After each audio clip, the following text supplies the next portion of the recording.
Yes. Okay, so I think like it is You're on? Yeah. Okay. 4 minutes. 4 or 5 more minutes, and then we are going to start with our first presenter for today. Thank you for those who have already joined us, and I'm hoping that many more will be joining soon, depending upon their schedules. It is Tuesday, so many of us have their routine classes, both the students, faculty, and our staff members. So, and many of us are here in presence also, so like in person. So thank you very much, all of you for being here. Just few more minutes, and then our first presenter, Mr. Neilroy Singer, will be on.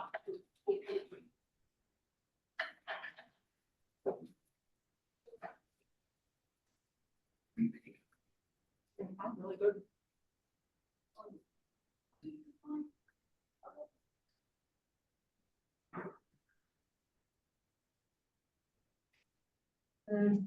You can pray either way you want, depending on the situation and your call this time. Like, we can pray for your family, your home forgiveness, safe travel, bad dreams, and good things.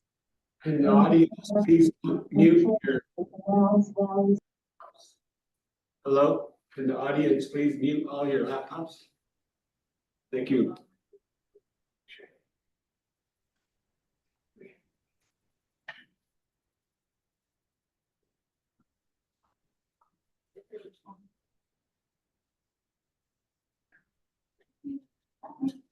Bob, I think your laptop's still, the audio is on. I can see. Yeah, thank you. You should be good to go. Yeah. Yeah, you're fine.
Okay, so it is 1 o'clock, and I know like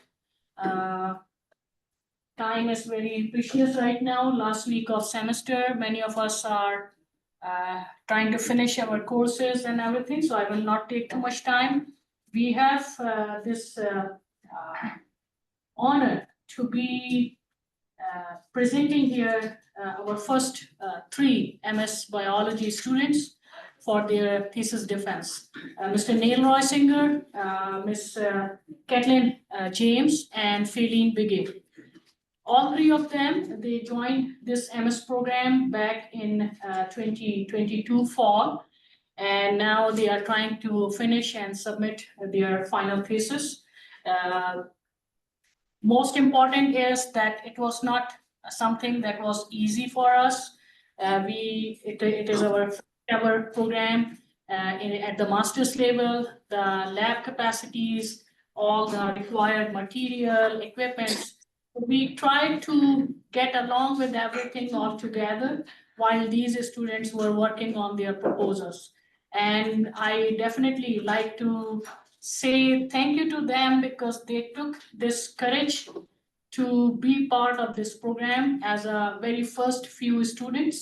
And they take this privilege to be the torch bearer for all those who will be joining our MS Biology program later in coming years. We have few more already have joined, and they will be presenting hopefully next spring and then in fall, and this chain will goes on. So thank you very much for your support, your presence, especially those of my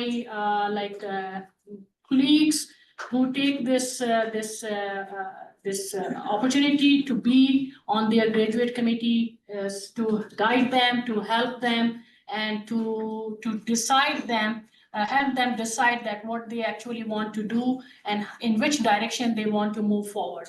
So thank you very much once again. So let's start with our first presenter, Neilroy Singer. He is here and he is very excited to present what he has done. And let's see what he has to he has for us to share. Let's go, Neil. Oh, thank you. I appreciate this opportunity from the Dine College and the National Science Foundation to partake in this Masters in Biology program at the Dine College. I want to thank you and welcome everybody. To begin with, Neilroy Singer in the College, I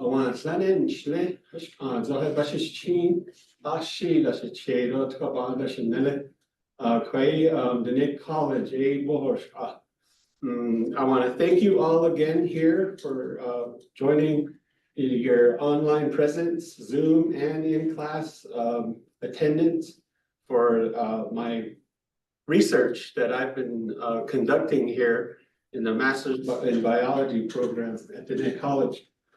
So let's dive right into this. I'm excited. I want to share with you guys what I've partook in for the past 2 years since joining this research here. So if real quick, background check on where we were venturing out to. You know, it was all, like we all know, a lot of off-grid homes, Navajo Nation, they're still disconnected from any power source or water source infrastructures. And a lot of unregulated water wells and springs are out in our areas where we would like to delve into knowing what kind of organisms and things that might be contaminating our waters. So we just go out, we haul them, and we drink them. So a lot of the water on our Navajo Nation are hauled, and storing them is a common practice on some of the nations. So so with that background, in this area, I kind of ventured into a question my hypotheses that helped me, you know, which was, I don't know, I think a combination of filtration and radiation can help procure potable quality water in these off-grid areas that we just mentioned earlier. And can we make it affordable? That way it leads all of us into our people into a Navajo life, healthy way of life. Here, I want to showcase where our ventured into the Southwest region here. Up top, we want to bring this down here, kind of Southwest region. If no one knows where we're at, this is the Navajo Nation in this area, and where we've actually gone into the area that I'm in is at the actual national park, Monument Valley. And we have 2 units here, with the red up here and the red dots here that I have. There's J's unit and there's E's unit, the participants, and the water sources that are in the study that I kind of we're concerned about. And this yellow line here gives you an indication of the approximate mileage of how far they have to haul. For example, E's unit, she hauls about, this line, yellow line, just a straight line is about 2.5 miles, but The roads are kind of curvy, so it makes it about 3 miles. And doing this, she performs this at least twice a week to haul her water. In the picture below here where I'm standing, this just basically gives you an idea of what kind of rough terrain we're working with, and one of the sand springs of the tanks that are installed there. Next, we go on to this area, a little close-up of how they are installed in the ground for water entrapment. And so where my hand is here, I don't know if you guys can see, but I have a hand here, and this is where the water line feeds this tank. And these tanks fill up, and then these vehicles back up into these tanks, and they use a handheld pump, and they'll pump it into their vehicle and haul it to their homes. So that, just like the picture up above on the right, demonstrates also what they go through in their common practice.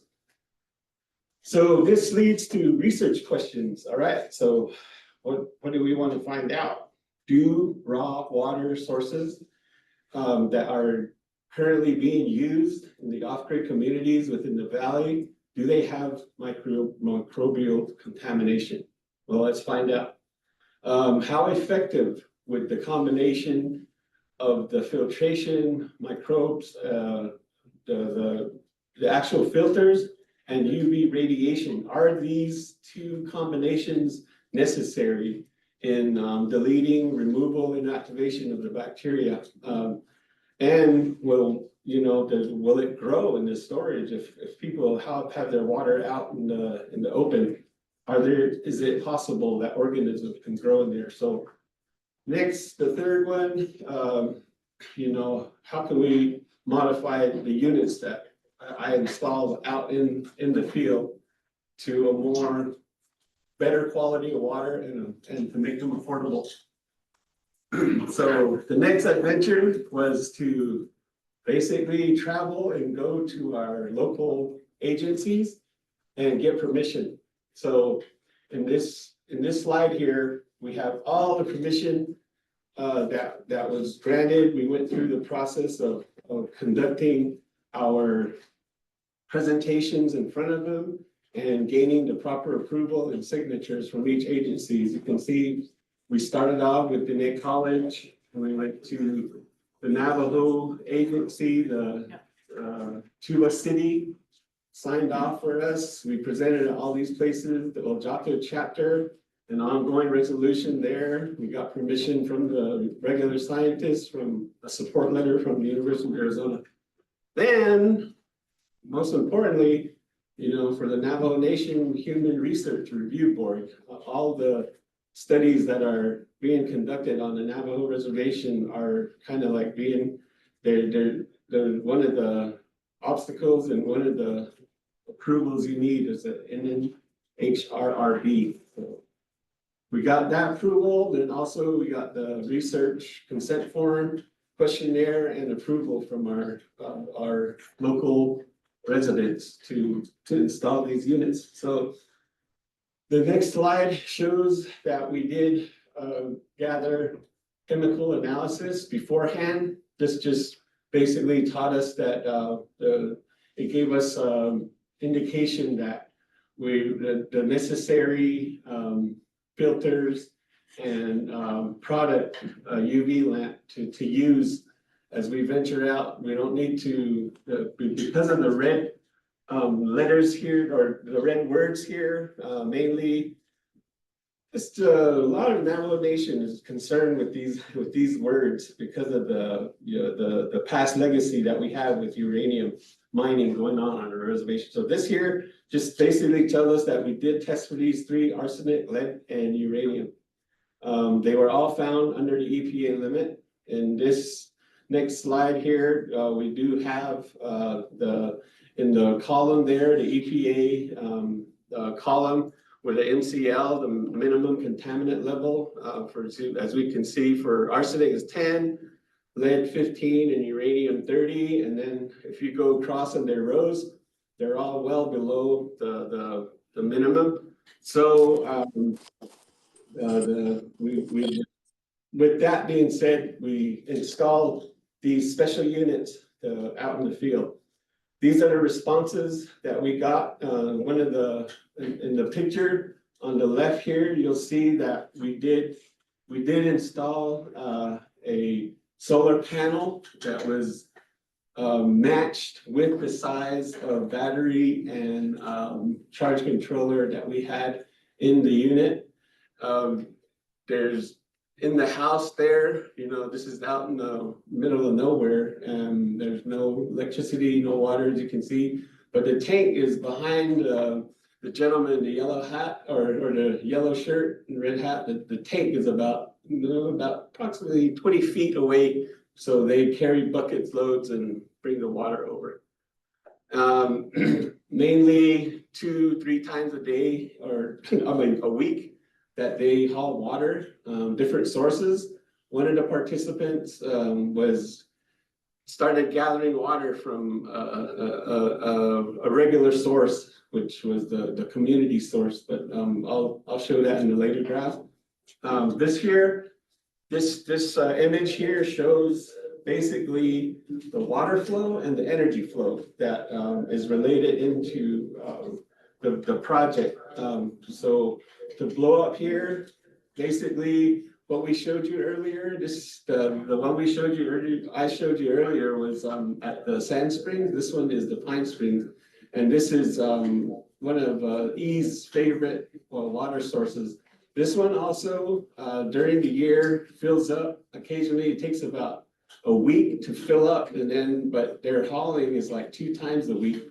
So there's usually plenty of water in there. Sometimes it freezes, but they do have a water pump. They do have a handheld gas operated water pump to bring the hose in that tank into the truck here, and eventually haul the water over to the location here and pour it into another tank, which on some occasions all over a different, depends on where you're at. Some of them don't have any shade or anything, they're just out in the open.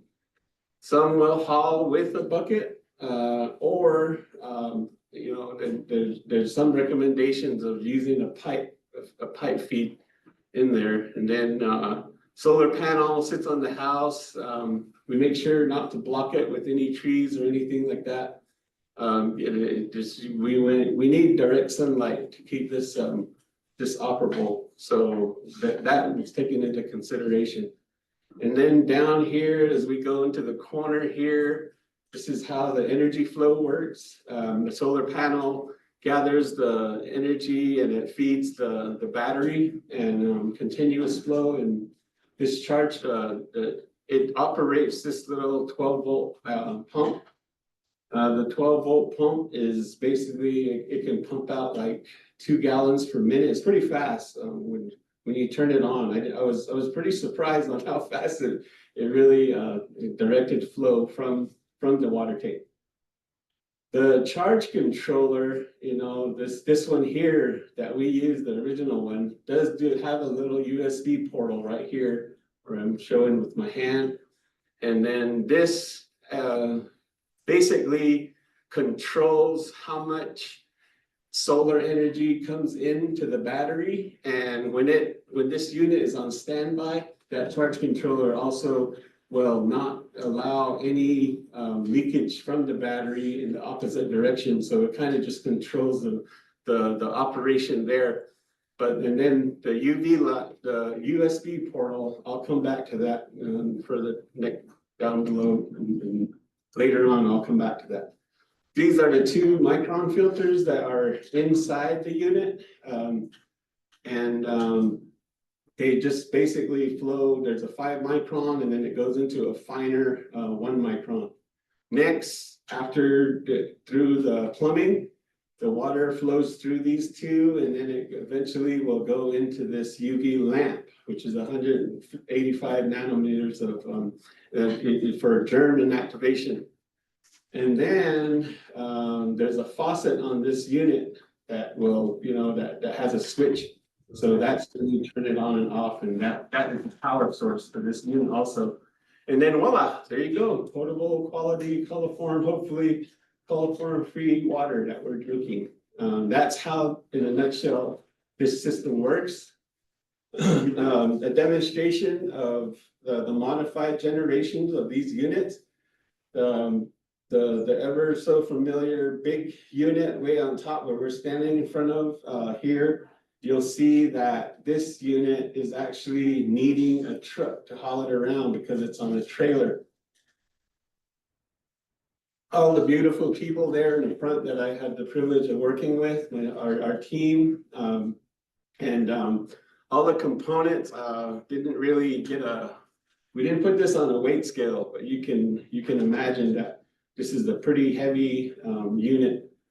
So the first modification, version 2, that we modified down in, we had the privilege of putting together ourselves. So in here, you know, I actually got to put my welding skills back to use from a long time ago. We actually fabricated this whole dolly from free, and that's what we built.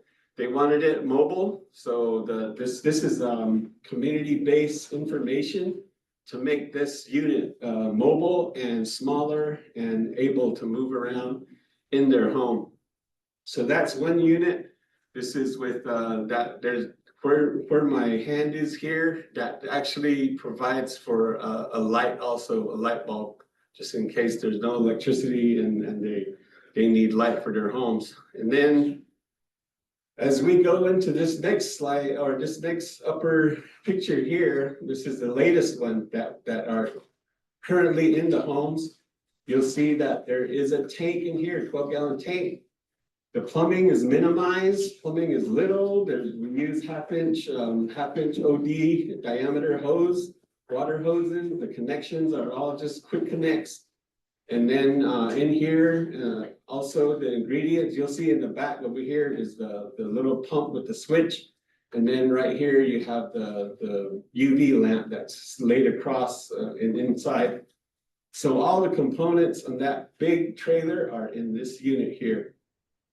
Just to let you know, well, and then to make it so it looks funny in my home was one of the comments. So we're like, well, let's try to beautify it and make it look good. So that unit was actually designed. We bought a fancy cabinet style structure, and we put all we measured it out and made sure that all the things fit in there. So it's kind of pretty, it blends in. There's a cabinet on top where you can chop your mutton or whatever, clean the meat, whatever you want to do on that little board there. So next, kind of gives you design. And in this image here, kind of gives you the flow, and up top it reads that I have sorry. So this is the pre and post filtration treatment that we have. The pre-treatment is basically water that is before it's fed through the filter system. We do take pH, the physical parameters with these devices here. I'll show an image of my equipment in the upcoming slides. But post filtration is basically the water that comes out of the faucet after we run it through. On here, we did do on-site physical analysis, and then we did, before we went out, chemical analysis was done. In this image here, the two high-lit blue columns here are what we want you guys all to know. My concern in this image is basically the turbidity and the pH. All other columns are basically they were within standard, and they remain in standard pre and post filtration. So, but the concerning ones I was really concerned about was the turbidity, which was all under 10 in the safe range, and then same with the pH. This is E's unit, so I did information on both units. So this is E's unit. Everything is safe. The pH all above 7.5.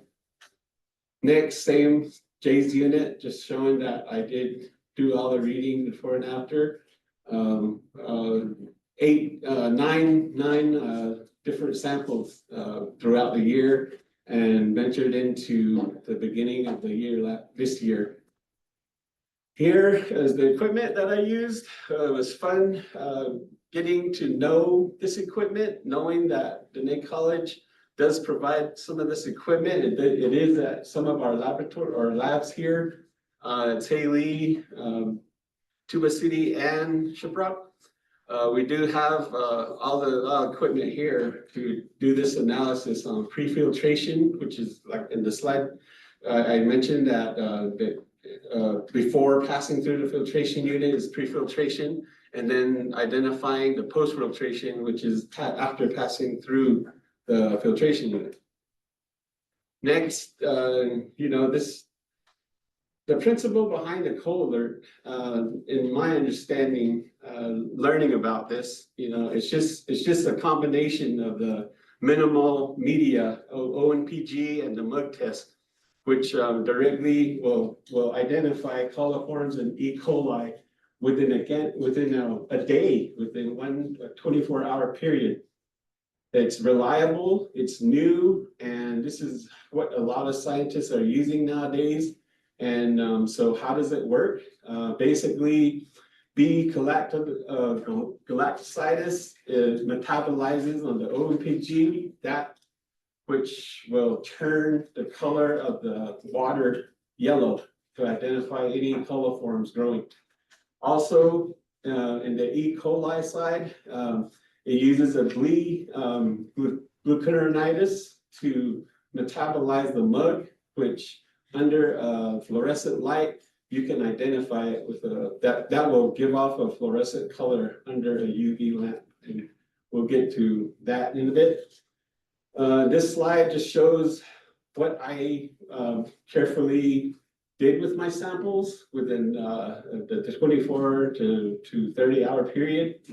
I'm saying, I shouldn't say 30, but the 24-hour period. Basically, arrive at the site, jot down everything, site characterization, how the day is, the temperature of the water, of course, using all the PPEs to keep to try to keep the sample uncontaminated on my part. Careful handling, storage, and just making sure that you take a careful sample from the water source, and especially afterwards going through the filter system coming out of the faucet, and then getting those specimens, those samples back to the lab within a maximum holding time of 6 hours. That sometimes was fun because my lab is about 3 hours from the actual site. Here, I'm going to take you through the steps once I collect my samples. I want to take you through what I do at the lab. All this is done within a 24-hour period, but the mixing and prepping is up here. I do have a time. It's about 15 to 20 minutes. Doesn't take too long to get them in. But the first step, people like to leave out, and one time I did, but I tried to remember. I had to write it down. Turn your equipment on. In the beginning, before I leave, I make sure the incubator is on, and then when I come back, first thing I do when I walk in my lab is turn on the IDEX sealer, which it takes time for it to warm up in order to seal the sample. So step one, pour the sample, measure to the 100 milliliter bottle, which I'm doing here. Next, click open the little reagent capsule and mix it into the water sample bottle and mix thoroughly to total dissolve. Next, write down what I'm putting into the incubator, my initials, the site location, and I usually put the date and the time on there, and then also on other forms, the data collection. Here, after that is labeled, you pour it into the tray itself. The tray is just a bunch of full little capsules, little vessels, and it evenly distributes that sample mixing reagent. Then you run that tray in through the IDEX sealer, and it seals it up, melts the corners together, and then your sample is ready for the incubator. Here, like I said, roughly about 24 hours, it sits in here. So those are the first 6 steps. The next day, when I come back, continue. So what I'm doing here is you'll see that this tray has turned colors here in the image, and that those are the ones that we count, because the B galactositis has done its job, and it mixed, and it turned the colors positive color there for coliform. So you count those, and then next you go on over to the fluorescent lighting. In these samples, in my results, I'll show you what I counted on the E. coli side. And then finally, this is just an image showing what it looks like in there. If it was positive, it'll be you'll see the difference. It really glows. It's a pretty bright fluorescent color. Then next, data input, and count them, and then which leads me to this next slide, where we use this. This comes in the kit. It's a manual calculation of the most probable number per 100 milliliters of either coliform or E. coli. And how it works is you just, like I said, you count all the large wells in the first column there in the red with the circle. Then you go over, you follow that row over to the next column, where you'll find the small wells positive. You count those, you just match them, and then gives you, in this case scenario, it gives you an NPN of about 50.5. Also, they did give us a software that you can use online. You just have to download it and then save it onto one of your flash drives, and you can actually do everything I mentioned earlier. It just like you can, in this image here, down here, it's just a quick, I'll just show you real quick.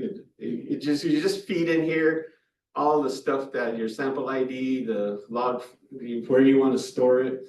Then it gives you the count. You just put in your quantitray 2000, and then you count it, and then it says there's a generate button at the bottom where it'll give you this, eventually give you this 50.5 number at the same time. So that's a good thing to know. So back to my results here. So the questions up above, I did bring them down, and remember what I wanted to solve, and my hypotheses. Are there any bacteria in these raw water sources currently in Monument Valley? We'll find out. And is disinfection necessary with UV light? And also, would it work for the storage? Is it necessary after storing water? So let's answer these questions now. The results here in the table at E's, this is E's unit. In the middle of May, or in the middle of in the winter time, November and December. I don't know why I'm going backwards, but looking forward. November and December, we found some pre-samples that were positive for coliform. There were yellow indications, and that's what we're reading here. Here in this image here, you'll see that in November and December, the cold air, the cold weather, that's something we can look into in the future. Why is that? Why is this only in the cold weather? But we've found that once running it through the system, it killed everything down to zero. The pre and the post on these is what we're finding out, which is a good thing. This is just a table saying how I carefully wrote out, that in the samples of the 18 here at E's house, there were 6 positive, and then after running through the the filter, there was 0. Now, over here, on the other hand, the J's unit, the pre and post filtration in the red, you'll see that on a few occasions that this is a backward reading that we were concerned about. Pre-filtration on the first one worked pretty good. We did find coliform, no E. coli. We did find coliform, and we ran it through the system. And here you'll see that it did reduce from 2419 down to 178. Didn't clean it all, but it did do what it was meant to do. The next time we went out in July, it was the opposite. So on the opposite, when these 2 samples came back like this, I went back a couple of weeks later and did the same thing, and I got the same results. So with that, in my conclusions, I will discuss what we did on this venture here. But these are all the readings that we got from that J's unit. Same here with the table, it just shows that these are opposite, which we don't want. The 3 samples were positive in the pre, and then we found post samples, the 5 samples that were positive, concerning. So this slide here kind of gives you a rundown of what we found at the J's unit. Like mentioned in the, we did find traces of coliform in the post filtration. So in order to address that issue, we did, I went out and I replaced the lamps because I'm familiar with changing these things out. So I had to take apart the unit partial and replace the lamps there and then see what it did. So a few times I did this, I performed this procedure, not changing the lamp, just the pre and post, making sure that trying to find the source of where that growing contaminant, that coliform could be coming from. So I did that a few times. The UV lamp was a problem that we encountered. Next was on the other unit, an E's unit, we had a battery issue, but all that, coming back to some of the modifications that we have and for making these units a little bit more efficient, is dealing with the battery problem at one of the locations at E's unit. So here it just shows you in this image down here in the first modification or the second version. So here's the second version. We do have a great solar charge controller here, and the USB outlet is here. And we're thinking that because this was in the same device that most of the energy being utilized when the fan was running a whole day, drained the whole battery and didn't give the solar panel time to recharge the battery. That could be possible. So to solve that, we went to this design here, electrical, and this one here actually splits the source. So the UV lamp is over here. Now the UV lamp or the USB portal is over here by itself. It's not directly connected to the charge controller. And then it runs off a fuse here, and that could possibly save the battery. So that's one thing that we changed. All right, on the units. Next, some of the conclusions that we've come up with. The main one I just went through. But down at the bottom, I talked about this earlier, the 2 households, the total, we had 36, all the samples, about 36 total. 8 of them came back with coliform positive. I'm thinking that maybe the lamp was malfunctioning. So replacing the lamp and then running the device actually did assist in the last 2 readings that we had. There was no coliform and no detection of anything. So those are on a positive note after replacing the UV lamps. But Another thing is the water source. Maybe the water source is still, could be coming from a known clean source. So those could be some things that we consider on the next, as we move into our future work and our recommendations. So here, we would, just visiting the charge controller problem, just finding a more efficient, maybe a smaller, less costing one to reduce the cost. Simplify all the wiring that is in the units. Maybe another idea that was brought up was actually growing some bacteria, measuring that out and growing it, and then actually running that through the filtration, see if that will work, and maybe doing that for a couple of months continuously, and see how really efficient the UV light is within the unit. Another was actually people that they were concerned about all the rainwater that's being wasted. Can we entrap that? Can we contain that and make that can we use that? Maybe let it pour into a tank, and then after that tank, that would feed into the filtration unit. That was another idea. And then, of course, a lot of people were asking about the showers. So I think this unit is different because, it's pretty fast. It has 2 gallons per minute. But you just have to keep that tank full. The cost, which was the first unit that we built, was about $2,500, and we reduced that cost to about $1,800. So now with these new modifications, we could bring that down to like a little over $1,000 and less than $1,800. Another thing is how it can be on standby mode and not being used all the time, or that's another thing.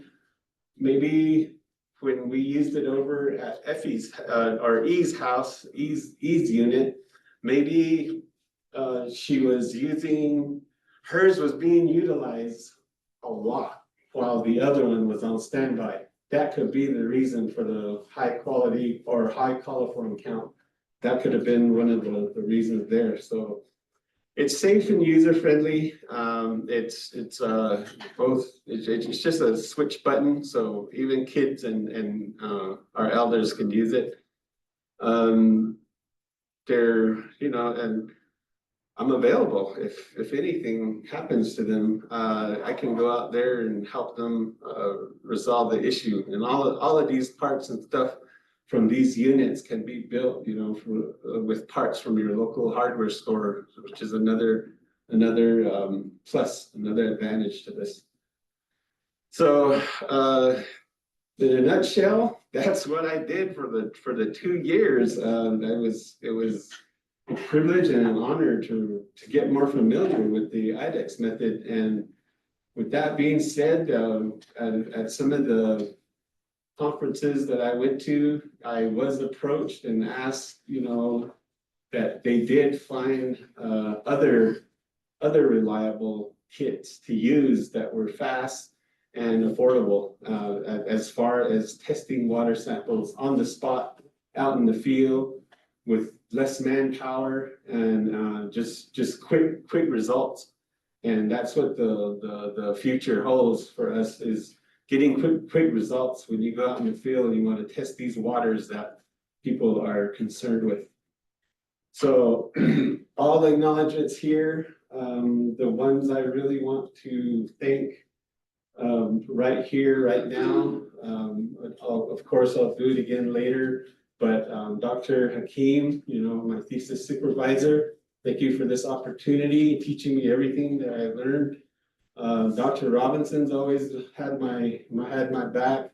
Mr. James Tutt, also the School of STEM helped me, and of course my other mentor, Miss Barbara Klein, the instructor here at Dine College, and then Bob Arnold from U of A, and then the team that introduced us out in the field, you know, with the bigger units, and my wife, Marvine, and my family, you know, they put up with me I was away from my house a lot, so, but they're looking at they're seeing the light at the end of the tunnel also. And Selena, the young lady behind the scenes, the grant manager, Selena, she's always on top of taking care of all of our administrative stuff. And all the staff and faculty here at the college, and all the NSF, also faculty and staff for, you know, funding this opportunity for me. And there's a last picture, my support system, a lot of our classmates. And, you know, we did travel to a lot of conferences, and I look forward to venturing more and sharing this. You know, I'm very happy that I got to work with this community. I want to thank the participants also. And they're wondering where I am right now too. Hopefully one of them is listening to this. So yeah, thank you for everything. It was quick, and I just wanted to say I appreciate all this opportunity here at Dine College as a student in the master's program. Yeah. I want Questions. to open up the floor. Thank you. I want to open up the floor to any questions the audience may have. Bring them in.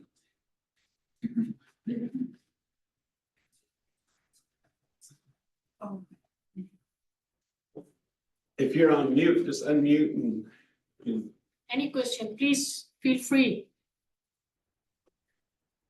Or comments or suggestions. Yeah, I have a question. yes, Theresa, go ahead. Yeah, so thank you very much for your presentation. It was very informative, and the question that I have is, it seems like this is an opportunity for many of these areas where we talk about no water or even low amounts or even lack of water. And so I see that there's an opportunity for like maybe a business plan so that it could be a grant initiative or somehow doing like a community development strategy and getting a rollout on this. Are those some of your plans, or what are your plans regarding what you put together and presented to us today? Thank you, Theresa, for that question. I actually do have an answer to that. The grant that we're working under right now, Water is Life grant, does have this opportunity, and some of the past works on these filtration units were distributed out onto the reservation at some chapter houses. I had the opportunity of going to a few of these sites and knowing that these bigger units are out there, but the venturing into the smaller scale units, you know, this was brought on, and as a part of the work that I'm doing, and we did modify these versions, and the whole picture, like you said, behind it is having Dine College actually engineer, design, and build these at our labs here on campus, and showing and teaching the students how to use these units and get like a more efficient, like just like my study tested out for, you know, what's capable and what's needed in a certain area. What's in the water first? That's what you first find out. Where is it at? Who's using it? What's it used for? Those questions were in the questionnaire, and then after that, finding out what kind of unit they would want. Like I did mention that one of them wanted like a dolly version that had a light, and lo and behold, we did build one of those and we gave that to them.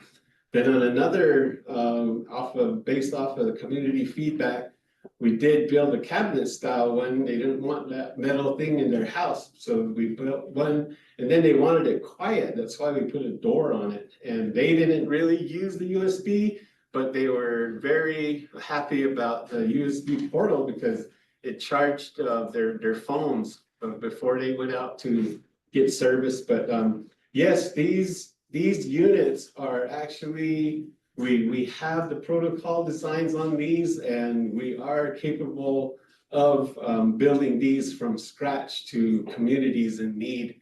And I don't know about padding for stuff like that. That's out of my field. That's another pay scale for me. I'm just building them and putting them out. And I like to work with the community on these. So I like to sit down and talk with the local community and ask what they want. And at one of the chapter houses, the grazing committee president actually wanted one of these in his house, and he was asking about that too. If we could build one for him, and I'm like, I wasn't that free to say, yeah, oh yeah, we can build you one, we'll bring one over for Christmas. I couldn't say that. So yes, we are capable of this. So does that answer your question? Yes, it does. Thank you. You're welcome. Next question from Don Robinson. I see your little hand. Jody, thank you very much, Jody, for joining us from NSF. We are very honored that you both are here. So yes, Okay. Jody has a question for you. Okay, go ahead, Jody. Hi, thank you oh, this was just great, Neil. This was just, I can't thank you enough. I am so thrilled to be invited today. I'm honored to be invited to this. And I just give you my deep congratulations from my heart. And thank you for sharing your amazing career, the different iterations of your career with me. This is, I can't tell you how happy I am, but I do have a question. And that is, it seems like there are a lot of replaceable parts for this unit, and I wonder if it is connected. If there's a way to put in like an early alert system. And I know that's probably beyond the scope of this particular thesis, but I'm just thinking about, extrapolating for the future. Because if these are going to be like in the homes of people who are not, have not been, top trained in science or something like that, they might need like some kind of alert when the filters are going out, or the UV is going out, or something like that. And I'm speaking, this is very personal because I don't even change regularly the filter in my Brita pitcher. Okay, so I'm speaking from a point of personal concern here. But is there a mechanism for that, so that a homeowner could look at this and say, oh, it's time to do an emergency call to get these replaced? So yeah, thank you for that question, Jody, and hello, welcome. Good to see you. All the way from, are you in Alexandria? I'm in Bethesda today because this is my telework day. But yeah, normally I'm in Alexandria. Yeah, thank you. That question. On order to answer that, that is part of our recommendation and future work, because right now is just basically finding out what this unit can do in that certain area at Monument Valley. Yes, a concern was they called, the battery was dead. Uh-oh, let me go find out what's going on. And then the whole team goes out, and then we take recommendations, and then we use their recommendations and to fix this problem. But one of those issues was when I found the coliform count higher in the post and then than the pre, yes, why wasn't there alert saying that maybe the UV lamp or at least a light was out or malfunctioning or wasn't working, or a beeping sound could come on the charge controller? Those were little details that we looked into, but we couldn't find a charge controller that tells on it. So that would have to be in future work as a separate device to bring that on because you just reminded me the replace filter light is on at my refrigerator at home. So yes, that would live in the now, right? Live in the now. Yeah. I'm so honored to know it's not just me, Neil. Thank you so much. I think then, thank you, Jody. The next question was from Don. From Dr. Prueitt. Or Prueitt, Paul. Hey, this is Paul Prueitt. Singer, I think that you have the basis for a process patent. Now, patents and copyrights are something that I've been studying and hoping that we could take some funding from the Small Business Administration and actually file for a process patent where you describe all the different steps, including steps like what's been suggested here, where you have some type of early warning system when things are not going well, and you're maybe even where your network has the ability to connect into a wide area network and with an alert that says this filter has fallen apart or this filter has needs to be replaced. And I also think about the other two master's level thesis. Both of them, all three of y'all, there's a basis for claiming intellectual property. And intellectual property is claimed by publicly disclosing. That's the principle. Whether or not it's trade, whether or not it's copyright, or whether or not it's patent. So I'm just thinking about the wonderful work that the three of you are doing, and how we should be able to monitorize this. I know that the Vice Provost of Research has some thoughts about this, and may have some funding from the Small Business Administration. I see Regina's here too. So hello, Regina. Hello, Joe. So some thoughts. I can't do anything right now, but if we could use the treated process modeling capability to create a model or a map of what it is, all the different things that you do, but that's really post-masters. See, the most important thing right now is for the three of y'all to get the degree. But after the degree is done, I'd like to talk with each of you about developing some type of intellectual property from what you're doing so that there could be some income in the future. Thank you for this. Thank you, Dr. Prueitt. Thank you, This is Dr. very Prueitt. important.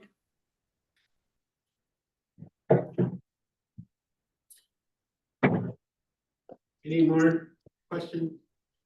Like, We have a question from the classroom. Yes, A good project, thank you. I think it's really enticing, especially for the community. Especially on the Navajo Nation, one of the bigger problems, the big issue is all the bacteria that we have in the water and all the disease that we're getting on the Navajo Nation with our people. Not everybody has access to running water, good water. So I think this would be a good system to continue to do the Navajo Nation. And one of the things that probably needs to happen is look at the NGUA, the water department, and see how they can utilize this or learn to advance on your project that you did. But my question to you is, did you find anything unexpected or surprising during your research process? Yes, thank you. Can you repeat the question do they hear the question? okay, the question is that, did you find anything that was unexpected or surprising for you during the whole period? Actually, thank you for that question, Phyllis. Yes, I did. I did find something weird was, and it was a lot of questions from my mentors also. Why was one of the units we were getting, we were using clean water and it was dirtying up the water. At the end, we were finding coliform after the fact that it went through the post filtration.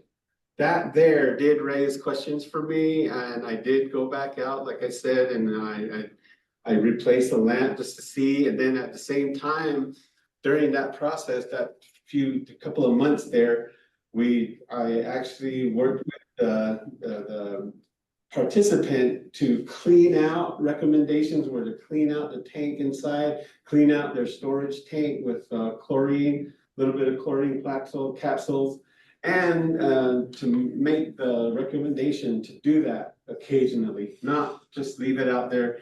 And another point I mentioned too was about maybe it was because it was just sitting there. It was just sitting there, and maybe there was a buildup around the connections or something. So we did address that, and that was what concerned me and alarmed me a little. Which leads us into the next question, to thoroughly, really look into that. Why don't we grow some bacteria on our own, a certain amount, and then use that water source and run it through the system? That will give us an indication of where these units can be more effective in the community. Testing their water source first, especially in the off-grid areas, like, okay, this is a well that hasn't been used in a long time, but they want to drink it. No, we can't drink it. Let's test it first. But situations like that, yeah, that's where we would find out. So that was one of the issues that came up, and that was concerning to me, finding samples and my results that it was post that was coming positive. Yeah, Thank you. Thank you, Neil. And there is another I will say last question, because it is already going to be 2 o'clock, and then we have 2 more presentations. So this is question from VP Lewis. Neilroy, with this study, what are the negative results if people are not using the filtration system? Because there are a lot of Navajo people who still haul water to drink and other uses. What are the negative results if people are not using the filtration? Oh, so if it's like I said, I just got done. Hi, thank you for that question. To answer that, I would say stand by, just sitting there in the tanks. One of the things that we simplified and modified was to be able to pull those tanks out.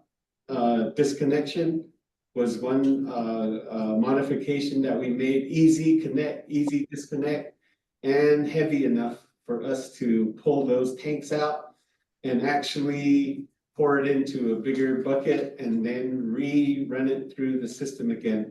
So that one of the negatives about it is just leaving it there, and like, a sheep camp, you show up every once or twice a week, and then you go on about your business again, and then this filtration unit is just sitting there. I think this filtration system is more designed for people that really use their water all the time. So that was one of the things I think was a result of the positives that we got in post-filtration. So then leading on to the recommended future work again, which is actually growing the bacteria and running it through again. So that's a downside of that. Thank you. Thank you. Thank you very much. So with this, I'm going to conclude the question and answers session. And just for the last comments, Barb and Miss Barb Klein from Dine College School of STEM, Dr. Bob Arnold from University of Arizona Civil and Environmental Engineering Department, and Mr. Perry Charlie. All 3 were on Neil's graduate committee. Would you like to give quickly some of your last comments about this study? We can start with Barb. Can you hear me okay? Yes, sir. Okay. Oh, great. I thought I was on mute. Anyway, I'm curious about where your degree program is going. You think it might take you, Neil, and whether you've given next stage in life some consideration at this point? PhD, big grant, start building these things here and move on forward and sell them all over the place, even in other countries. Patented and everything. And my last question is, Navajo Nation. you said some things about metals contamination and the lack of it in the water sources you used. How would you change your design if metals contamination were a problem? So there are reverse osmosis nanofiltrations that can be installed in these units if need be. I know there are some of the big units that do already have this feature they're using, and there's other studies that they're venturing into, like charcoal and stuff like that at different locations at the actual water windmill wells. And would you have to beef up the energy side of your devices in order to provide those additional That would treatments? call for bigger solar panels and maybe a bigger battery and a known stronger charge controller and everything. That everything just has to be upsized. Thanks very much. Nice presentation, Neil. I enjoyed it. Thank you. Thank you very much, Bob. We have Mr. Charlie. Mr. Charlie, would you like to say something? Mr. Perry Charlie? Yes. Yes. Oh, ja, Yeah, yeah. Taylor Nick as in at the skitole. Amiga. Magoshina. I was just saying it. I'm gonna ask questions in the Navajo language. So I'm in Navajo. So it was probably just be between me and the Navajo audience here. Yeah, Neil, thank you for job well done. You and I will work many years, even prior to what you're doing the last 2 years, and I've been honored to help you and to in my own little way. I am retired. For those of you that don't know me, I have been always with the Nick College for quite a number of years. Prior to that, I was with many federal agencies doing exactly what Neil has been doing, research and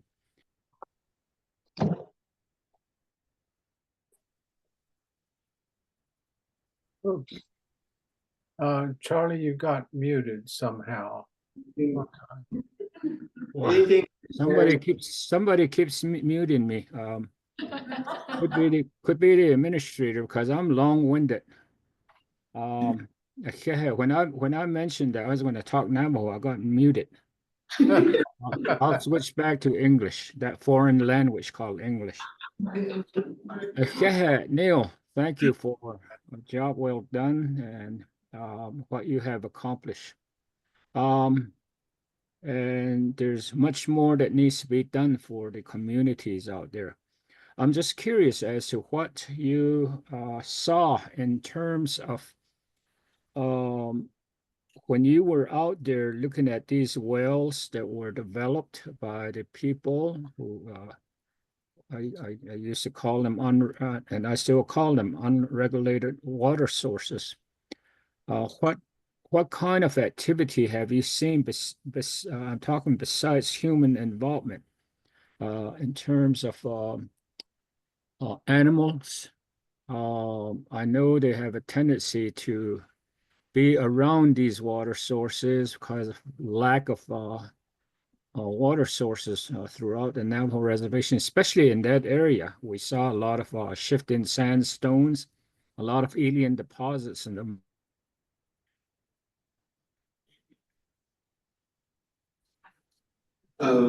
So to answer that real quick, so we can get going here, Perry. Thank you, Perry. I appreciate your question.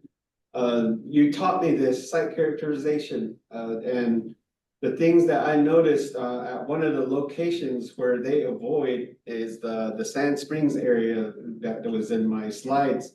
That one there, yes, we did see signs of cow manure all over the place, and they do use this.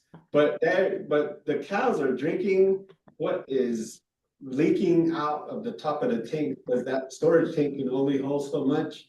And once it's full, it starts leaking from the side, eventually pouring out into the stream, the little stream that they have there. But yes, there are animal life that are the livestock that do hang out there, and those are the reason for the 2,000-gallon tanks that they install in the ground. Basically buried it just so that to keep it from freezing in the winter and from getting too hot in the heat. So thank you for that question, Perry. Perry's one of my best teachers. I call him a teacher. He's just overwhelming with knowledge and flows over to me. And I want to thank you for that, Perry. Thank you.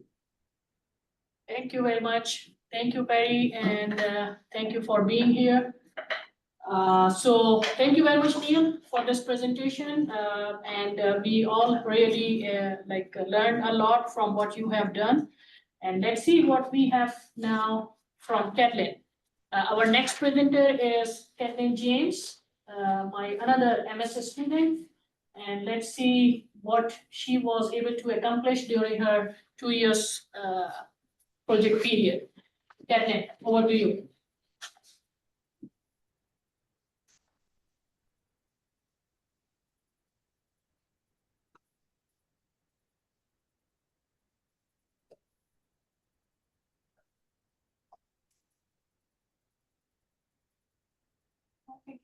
Yes.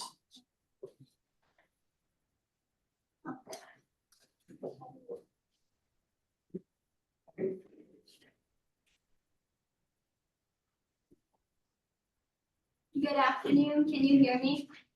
Yes. Kaitlan James and Shreeta Acharya, Faylene, and I am from Prueitt, Arizona, but I currently reside in Round Rock, Arizona. And I am one of the 3 master students in the biology program here at the Dine College Tuba City campus. And for the past 2 years, my thesis research has been on soil analysis from Navajo Reservation in search of novel antibiotics under the supervision of Dr. Shazia Hakim. And I just want to thank everyone for being here, those who are here in the classroom and those who are attending online. And also I want to thank the National Science Foundation for supporting us, for us to continue our education here on the Navajo Nation.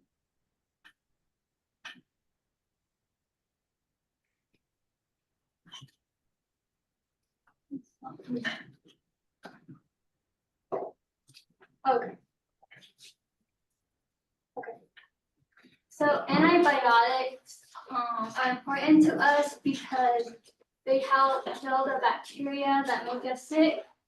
But the bacteria are very clever that they prepare themselves to fight these antibiotics by changing their shape and their sizes, their structures that fight these antibiotics.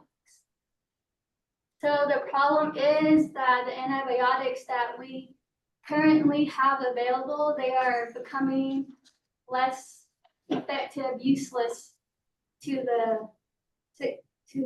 they are becoming useless to the antibiotics. So why is my research important? So here is a bar graph showing the antibiotics in the clinical pipeline from January 2000 to December 2022, and in the blue is the existing classes, and the red is the new classes. And within that time, from January 2000 to December 2022, there was 7 new classes. And as you can see, there was 4 of the existing classes, but over time, it started to decrease. And here in 2022, there was no classes. So here is an illustration to give you a more clear idea of what my research is. So fungi, streptomyces, and many gram-positive shaped bacteria grow in soil. And they have chemicals that help them survive in the environment. And these chemicals are what we use to make antibiotics. And these antibiotics kill the bacteria that make us sick. But in self-defense, again, bacteria mutate and change their shape and their structures that make the bacteria become resistant and useless. So now it is time to search new antibiotics, and this is where the effort of my research comes in.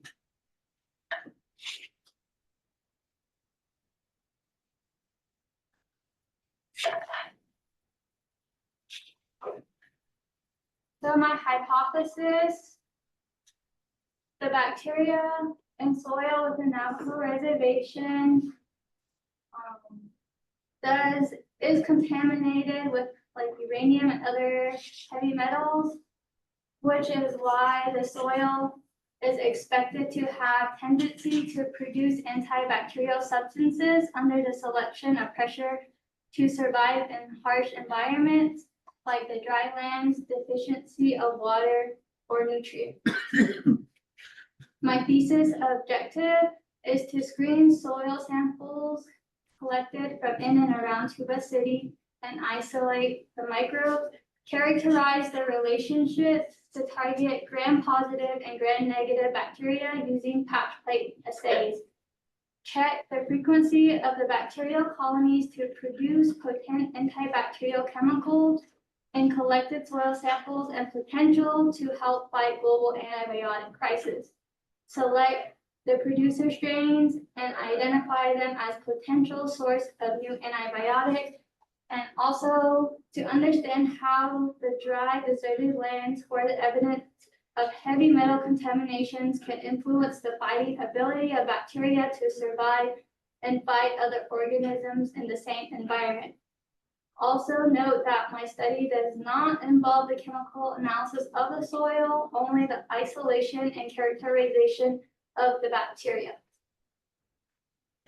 So here are my approvals from the Ethical Review Board and my resolutions approval. I did get approval from the Dine College IRB, the Tuba City Chapter House resolution approval, Western Navajo Nation Agency Council resolution approval, then the Navajo Nation Human Resource Review Board approval in order to continue with my research. So I did collect 150 soil samples in and around Tuba City with possible low levels of uranium contamination. So here are the areas that my samples were collected.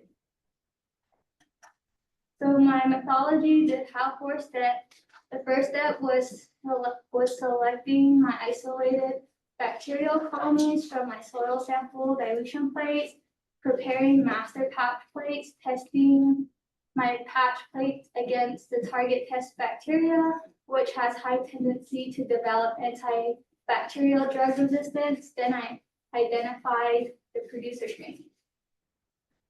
So here are the 6 target bacteria that I did use to check for antibacterial activity, which is Enterobacter aerogenes, E. coli K12, Staphylococcus aureus, Staphylococcus epidermidis, E. coli wild type, and Aromonas hydrophilia.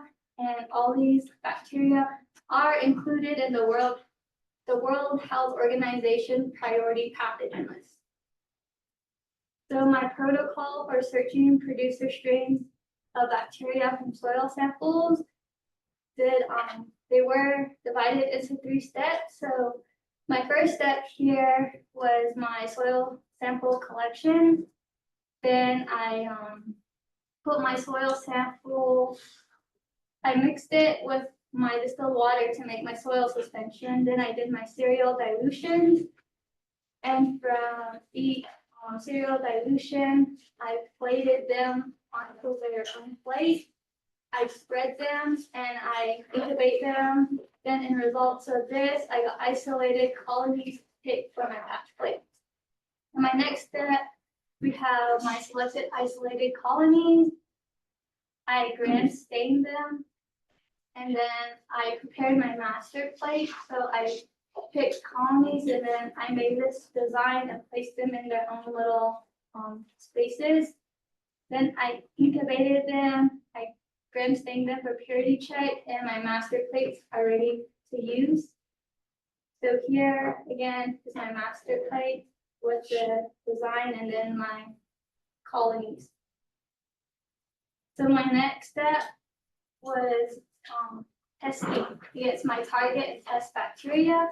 So for each bacteria, I made my lawns and I made this design and I picked these colonies on the patch plate and I placed them on to the lawns. I incubated them and as a result of that, this is what I got, my zone of inhibition.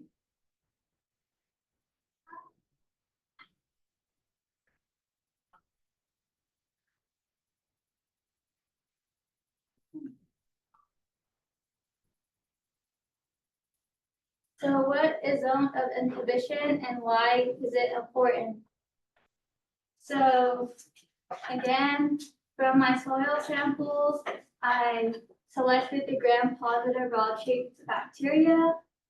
And within these bacteria, I'm looking for the chemicals by these positive bacteria to fight other bacteria for survival.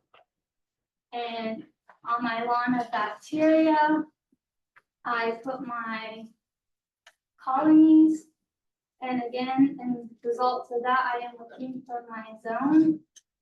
And here's my producer colony, which is the colony that produces the zone of inhibition, which is the clear one, which means that the bacteria didn't grow and the chemicals within that colony, also known as my producer colony, was able to fight that bacteria. And I also measured my zones, and larger the zone, the highest it is effective. So the results from my selection of gram-positive shaped bacteria and patch plates. So here is an example of my cereal dilutions. We can see right here and on this first plate is my crude sample, which is my soil suspension. And you can see that there's too many colonies to choose from. So what the cereal dilution did is it diluted the bacteria for it to make it easier to get isolated colonies. So here, gram-positive rods, these are the bacteria that I continued to test further. So here are my master patch plate from my 150 soil samples. And from that, I patch plate 1,200 colonies, which were prepared to transfer and test against the target test bacteria. So results, finding producer strains against my target test bacteria. So I collected 150 soil samples in and around Tuba City. And I isolated 1,200 colonies, which were prepared for master patch plates. Out of those 1,200 colonies, 500 and 73 were selected, which were the gram-positive rods. And after testing the 573 gram-positive rods against my target test bacteria, 65 were possible producer strains. So my first target bacteria was Staphylococcus aureus. So here are my results of that. As you can see, colony 1, 2, 3, 4, 5, and 8 have zone, with 3 being the biggest. And this was soil sample 104, which was from Bench Trading Post here in Tuba City. The next one here we have colony 2. And this was from soil sample number 146, which was from North Tuba. So here is a graph showing the antibacterial activity of producer strains against Staphylococcus aureus. Down here are my soil sample numbers. With the blue are the producer colonies, and the orange are the zone of inhibition. So sample 104 colony 3 had the highest zone, which was 40 millimeters, which shows that it's the highest effective. Also, colony 2, 4, 5 from 104 were also effective, and colony 2 from 146 was 30 millimeters, which was also effective. Anything higher than 25 millimeters does show that it's effective, but anything below 25, it's not effective. So the interesting note about soil sample 104 that was collected from the Bench Trading Post was that many tourists do visit there daily, and they have been to different places during their trip, so their shoes must be exposed to various soil microbes, and possibly their shoes serve as carriers for a variety of bacteria that can create cross-contamination, fight for survival, and the production of more active antibacterial substance. So my second target bacteria is Enterobacter aerogenes. So here are my results again. As you can see, colony 5 shows the zone of inhibition. This was from soil sample 61 from a student's house here in Tuba City. And here, colony 4 and 6 did show some activity. And this was soil sample number 137 from the Tuba City Fairgrounds. Again, here is my graph for the antibacterial activity of producer strains against Enterobacter aerogenes. Here we have sample 47 colony 3 with the biggest zone. Then the next biggest is sample 81 colony 3 and sample 36 colony 2 are both 20. Although that these colonies did show antibacterial activity against Enterobacter aerogenes, they are all lower than 25 millimeters, so they are not effective. My third target bacteria is Aeromonas hydrophilia. And here, this one I did get some good results, as you can see in colony 1, 2, 4, 5, and 8. And this was from soil sample 114 from Rifle Range Road here in Tuba City. And here is my graph showing the antibacterial activity of the producer strains against Aeromonas hydrophilia, with soil sample 114 being the highest zone, coming from colony number 5. The next biggest zone was from colony 1, was from soil sample 104, colony 3, which was 27 millimeters.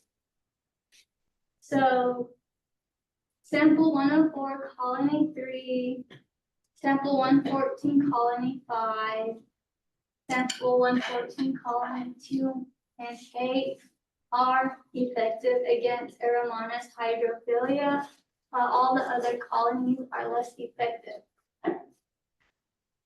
My next target bacteria is E. coli wild type. So here I got results in colony 3, 4, 5, 7, and 8. And this was from soil sample number 131, and the location of this was the Tonalia residence.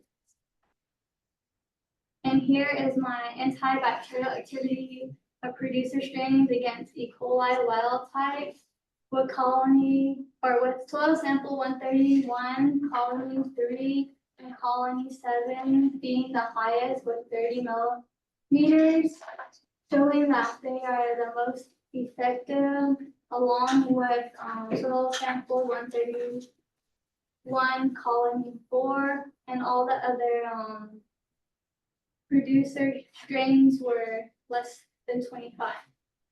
So they were not effective. My next target bacteria is E. coli K12. Here, as you can see in colony 1, 3, 4, 5, 6, and 8 did show some activity. And this was from the Net College Tuba City campus here, and this was soil sample number 32. So here we have my antibacterial activity of producer strains against the E. coli K12. And sample number 32, colony 8 does show the highest zone. But overall, as you can see, all the zones for each colony, they are all lower than 25 millimeters, which shows that they are not effective against E. coli K12. So finally, out of my 65 producer bacterial colonies, there was 4 that were effective more than one target bacteria, which was colony 6 from soil sample 32 from the Dine College Tuba City campus, and it was effective against E. coli wild type and Aromonas hydrophilia. That's colony number 1 from soil sample 37 from the Tuba City Fairground was effective against E. coli K12, E. coli wild type, and Enterobacter aerogenes. Colony 1 from soil sample 53 from the old airport was effective against Aromonas hydrophilia and Enterobacter aerogenes. And colony 6 from soil sample 104 from Bench Trading Post was effective against Staphylococcus aureus and Aromonas hydrophilia. These colonies were not identified further because all their zones were below 25 millimeter diameter, which is not considered effective. So again, I started with a master patch plate of 12,000 colonies, and out of the 12,000 colonies, I only selected the gram-positive rods, which was 573. After testing them against my 6 target test bacteria, 65 of them came out as possible producer strains. Out of the 65, 26 did have visible zones of inhibition, which were the clear zones. And there was 12 out of the 26 that did show their zones were more than 25 millimeters. And there was 4 soil samples with more than 4 active bacterial colonies, which was 14, 114, 131, and 146. So here are my 12 colonies that produce the sizes of 25 millimeters against the 25 millimeter zones against the target test bacteria. Here we have colony 6 from soil sample 104. It had a zone of inhibition of 40 millimeters. This was from bench trading post, and this was effective against the Staphylococcus aureus. And then we have colony number 5 from soil sample number 114, which had a 28 millimeter zone diameter from Navajo Route 6731 here in Tuba City, and it was effective against Eromonas hydrophilia. And then we have colony 3 from soil sample 131 that had a 30 millimeter zone diameter. And this sample was from a 10-year residence, and it was effective against E. coli wild type. So furthermore, identification of producer bacterial colonies were proceeded that needed more details. So here we have my producer colonies, which were the ones that had the zone. They were, their DNA was extracted using the in vitro purely genomic DNA mini extraction kit. Then they were placed into the nanodrop for their DNA quantification. Then I prepared them for their PCR reaction for the 16S ribosomal sequencing for all 65 samples, and they were placed into the thermal cycler. I did the gel electrophoresis of the PCR product. I took their gel documentation, the picture, and then the PCR product was sent to GeneWiz for their 16SR RNA gene sequencing.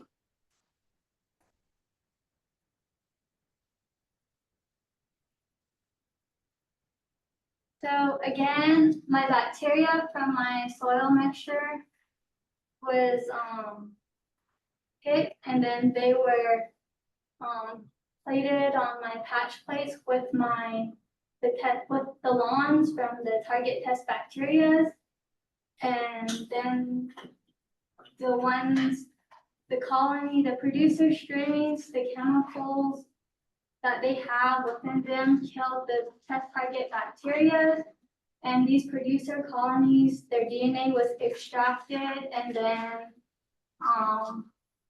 I did the PCR reaction for the 16S ribosomal RNA, and here down in the corner, I have my samples in the thermal cycler. So for my DNA extraction, here are the steps I took. I did the lysate preparation for the producer strains using the in vitro purely genomic DNA mini extraction kit. And then I purified the DNA. And then next was the polymerase chain reaction of the 16SR RNA. And there was 2 primers that I used for the bacterial identification, which was a forward primer and the reverse primer. Then I placed them into the thermal cycler. Then they were cleaned up and ready for the gel electrophoresis. After I did the reaction mixture for the 16SR RNA, and lastly, the PCR was cleaned up for the sequencing, again using the in vitro purely PCR purification kit. So here is the nanodrop, the Enduro GDS that I use for gel documentation, then the thermal cycler that I use for the PCR reaction. So why was the 16SR RNA application used? So the 16SR RNA gene consists both of the conserved and the variable region. The conserved makes the amplification possible, and the variable region, it allows differentiation between different groups of microorganisms, but the most commonly used variables was the V3 and the V4. So my targeted region was the V3 and the V4. So my gel electrophoresis of my PCR product, I first prepared the gel, which I used 1.2% of the agarose. Then I loaded the gel. I ran the gel, and then it was ready for the gel documentation. So here are my results for that. As you can see, samples 1 through 9 did show some bands. 10 through 18 also showed some bands. 37 through 45 also showed some bands. 46 to 54 showed some bands. And sample 64 to 65 did not show any bands. So I did, for the sequencing, I did use the Sanger sequencing. And after the PCR products were cleaned, PCR products after cleaning were then sent to the GeneWiz for the sequencing and the identification of producer strain using this Sanger sequencing. So here I used the BLAST for my 16SR RNA sequence to identify the identical matches with existing characterized reference sequences. So here are my producer colonies. They were identified. 4% was Brevibacillus formosus. 32% was Bacillus subtilis. 11% was Bacillus tuculensis. 17% was Bacillus endophyticus. 15% was Bacillus pumilus. 8% was Pennybacillus dendritiformis. 5% was Bacillus pasteuri, and 8% of my samples were not identified. So out of the 65 colonies, my producer strains, were shown to have were shown effective against my target pest bacteria strains, which were S. aureus, Aromonas hydrophilia, and E. coli wild type, with them all belonging to the Bacillus species. 6 colonies did belong to Bacillus subtilis. 1 colony belonged to Pennybacillus dendritiformis. 4 colonies belonged to Bacillus pumilus, and 1 colony did belong to Bacillus endophyticus. So my current study was conducted to aim to contribute to the global efforts to find continuously rising antimicrobial resistance and the lack of new antibiotics. The production of antibacterial substances, chemicals was seen against 6 target bacteria that are listed as priority pathogens on the basis of their ability to rapidly develop antibiotics resistance against most of the available groups of antibiotics. Among the target bacteria, among the 6 target bacteria, three of them are members of the escape group of pathogens, which is Enterobacter aerogenes, Aromonas hydrophilia, and Staphylococcus aureus, which are on top of their priority pathogen list to rapidly develop antibiotics resistance. So my initial findings did include 65 potential producer strains of bacteria of soil origin. 12 of the 65 were shown to have potential against the pest targeted bacteria strains, all belonging to the Bacillus species. And the samples were collected mostly from residential areas or close to vegetation. And my conclusion from the first day, I focused only on gram-positive non-pathogenic spore-forming rods. All the other isolates were excluded. That brings the number of my selected colonies from 12,000 to 573.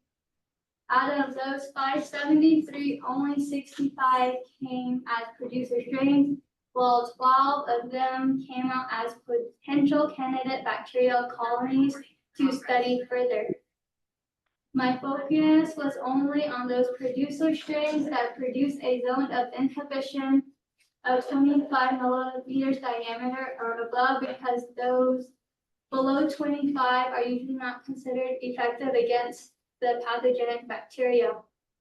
Although the results are exciting, further testing would be necessary to determine the exact magnitude by which each colony was able to inhibit the growth of Staphylococcus aureus, Aromonas hydrophilia, and E. coli wild type, and exactly what is the nature of those chemicals.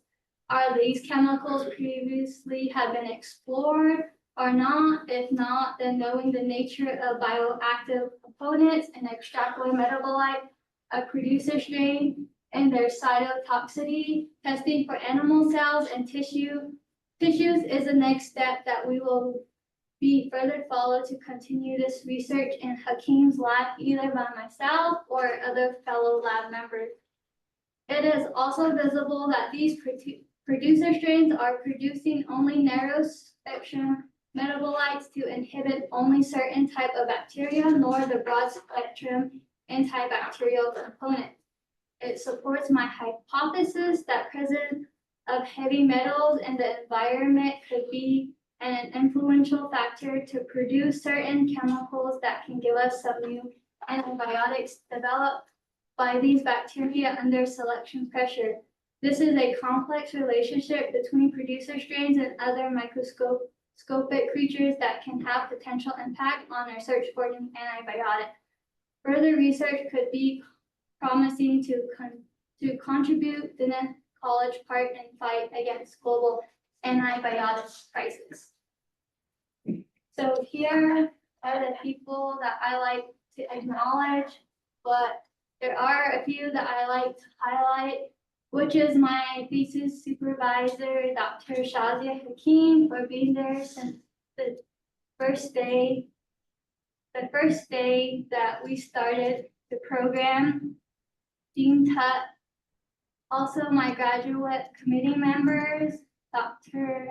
Absar, Dr. Nadine, Dr. Miranda Haskey, and Miss Benita Litson, also Miss Selena Yavi, all the Tuba City campus staff, my lab members, Carlene, Maya, Matthew, Vanessa, Neilroy, Harrison, and Ian, and also my husband, my kids, and my mom for being there every step of the way, as I did travel here from Round Rock 2 to 3 times daily out of the week for the past 2 years of my research. So here I have a picture of my thesis supervisor, Dr. Shazia Hakim, and all my other lab members. Again, here, another picture of all my lab members. I just want to thank everyone for listening to my presentation that I have been doing for the past 2 years. And just again, for taking your time out of the day to sit here and listen to us. Is there any questions? Thank you very much. So I can see here, Dr. Ojo has a hand raised. Dr. Ojo, please go ahead. Yes, can you hear me? Yes. Ms. James, I want to thank you for a wonderful thesis presentation. By virtue of my training as a medicinal chemist in drug development, I think what you have done has opened an opportunity for Dine College, because we can take this from this step to actually find out what those chemicals are, synthesize them in the lab here in Tuba City, and then do some structural activity relation studies. The question I want to ask, you trying to do this research to find new antibiotics. So why is antibiotic resistance a major problem? Why is it a major problem? Why is it? Why are they problem? Oh, What is the crisis? so can I go back to my slide? Yeah, you can go. Okay.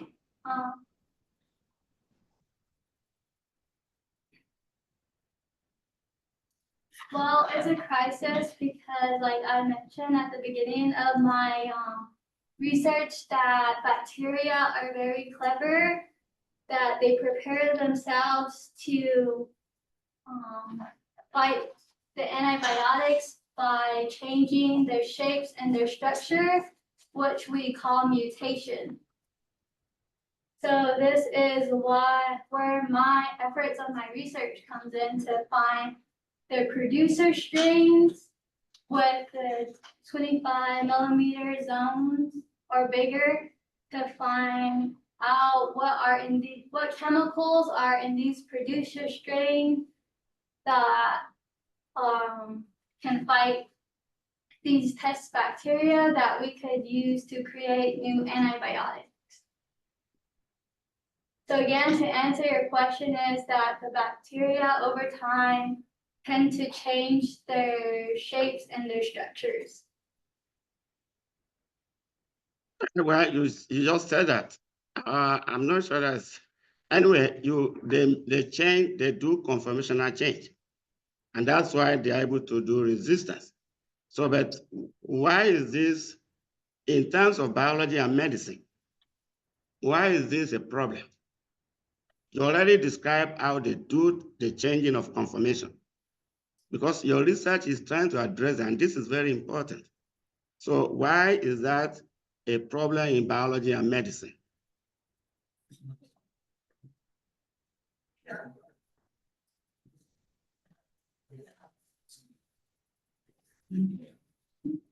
I can help you with that. Could you explain that again? Okay, you want me to give you an idea, or you want to tell me why is a problem? Yeah, Well, I could, yeah. bacteria, they do change their conformation. So the problem that we are trying to address as a medicinal chemist in drug development is, how do we overcome this challenge? Because of the resistance, it makes it difficult or impossible to treat bacterial infections with what we already have. But like you said, those bacteria, they are very smart, and they change conformation rapidly. So this is a problem, because then it's going to lead to a longer illness. That's why it's in biology and medicine. Also, there's going to be increased cost of healthcare. And even some people might die, because infection that should normally have taken penicillin, some of those infections now we have to use stuff like amoxicillin. So that's why what we have done is very important, and also can take us here in Dine College to developing medication from natural source. Because one of your slides, you did mention that that could lead to new, I saw some chemical with some ring structures. I think we should, I'm going to talk to Dr. Hakim. This doesn't stop here. We have to take this to another level. We want to make Dine College also a center of excellence for drug development. That's why this master's thesis is very interesting to me now that I listen to you. So we want to know those chemicals. Can we synthesize them? And then we can test those materials. And from there, I mean, it could be patent material, it could be all those. So there are a lot of opportunities.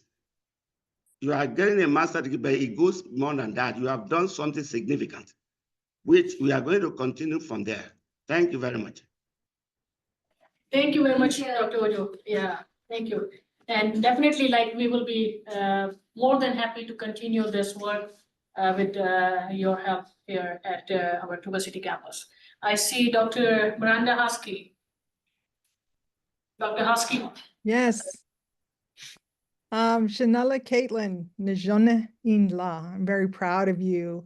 I am very pleased with the discussion about the significance of your study and the discussion about the zone of inhibition and the research results, explaining it to laypersons like ourselves who don't have the scientific expertise of Dr. Ojo and Dr.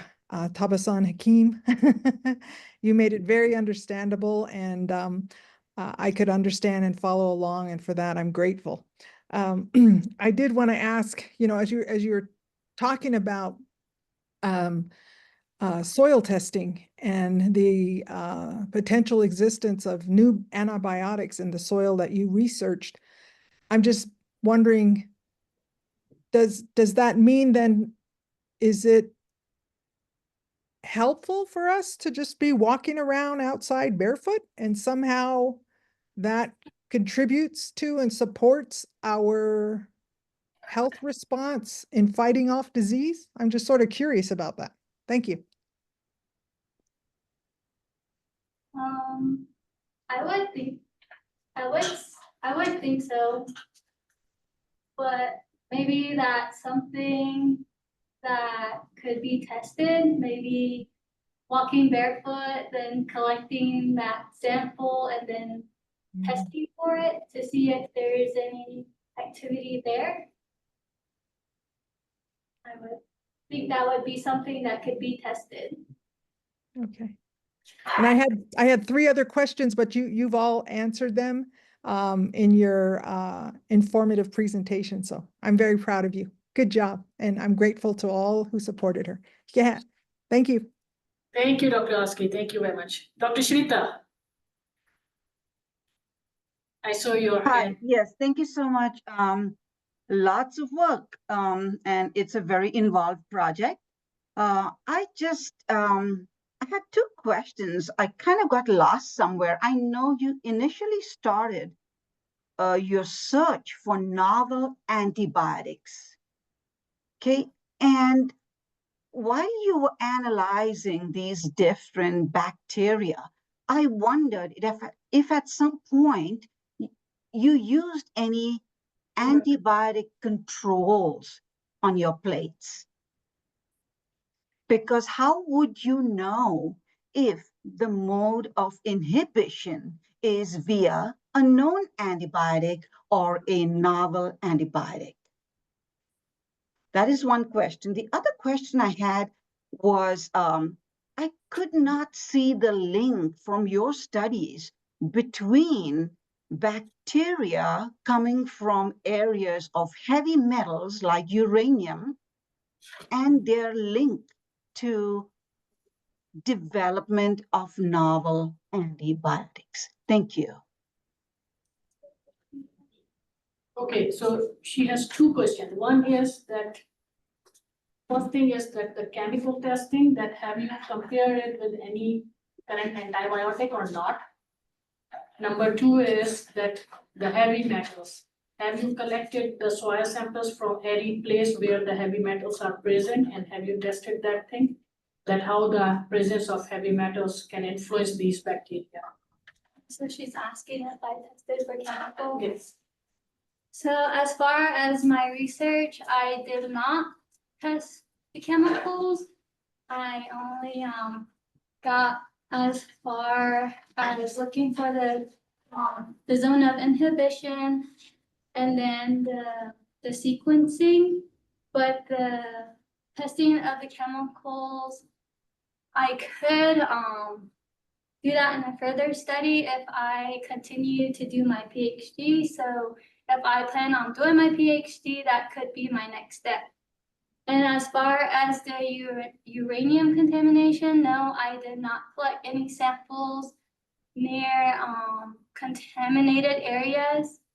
And I just collected the soil samples in and around Tuba City away from the contamination. So you don't really know if there is any link between an organism's ability to develop novel antibiotics just because they've been grown in areas of heavy metals or uranium containing soils. So Dr. Shreeta, actually like this was just the baseline study to look for the presence of bacteria that can cause anything. Oh, bacteria, okay. So I was focusing on the antibiotics, sorry. So that was not emphasizing on the antibiotics or the chemical composition. Basically, it was the first study to look for that if there are any bacteria that are currently present or found in this environment. If they are found, then she can move forward with the chemical analysis. This is the second step. So like, this is what she has mentioned. Can you share your conclusion slide in which you have mentioned that how many soil samples you collected? Because it is said that most of the antibiotic producer strains we isolate from the soil. So is this soil here does really carry such type of bacteria or not? This was the first thing to do, and this is what she is able to find out, these 12 bacteria.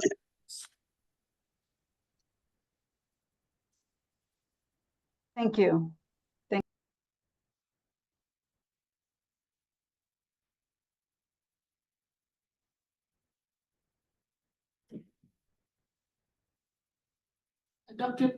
Dr. Yi, I see your hand raised. You have any question? Yes, I do. And here is talking about the antibiotics from the natural resource, right? The Navajo Nation is very rich in herb medicine. Did you ever think about that? Did you ever link anything with that? Another presentation is there. Yeah, yes. Okay. And also, you know, I'm teaching statistics, right? When I look at your first and the second pie chart, can you show me again? I just want to see some of the things, you know, not this one, this is the last one, the first one or second one, either one of those. This one? Yeah, this one, yeah. Okay. You see, like, you know, like say, like the left-hand side, you have 31%, 65.3%, 26.1. All those add together should be equal to 1, but they're not. And I'm just, you know, nitpicking because I'm teaching stats.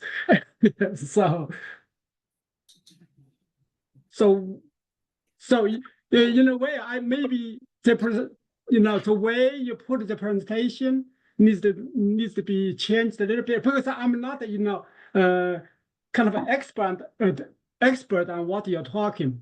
But the slides for those percentage you add together should be 1. He's saying that doesn't add to 100%. Yeah, so you have to tell him about the. Oh, okay. So here I started with my 150 soil samples, and out of the 150, I selected 12,000 colonies for master patch plate. And out of the 12,000 colonies isolated, after gram staining them, I only picked the gram positive colonies which was 573. And I picked the gram-positive rods because I wanted to stick to one species. And that was 573 colonies. And all 573 colonies were tested against my 6 target test bacteria. And out of this 573, 65 were possible producer strains. So those were the ones that showed the zone of inhibition. And out of the 65, there was 26 colonies that had visible zone of inhibition. And there was 12 colonies that did show 25 millimeters or more. Okay, so you did not take my class, did you? I don't think so. You know, No. when you create this kind of pie chart, every part should be destroyed.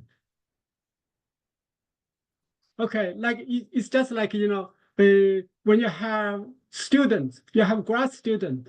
Oh, no. Put it this way, different majors. So how many, what percentage for what kind of major? You can't say, okay, and this is English major, that's math major. Out of the English major, how many are math major, those kind of stuff. And put together. We can work that out later on if you want to. But when you present it this way, it's kind of very confusing. And that's not, you know, it's just the, I'm very confused, put this way. You just look at the chart. Okay, we can talk about that later on if you want to. All right? Okay, that'd be good.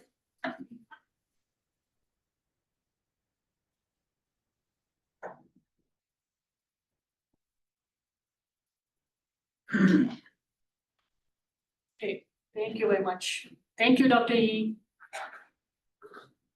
So, You're welcome. thank you very much. Dean Tut, do you have any comment?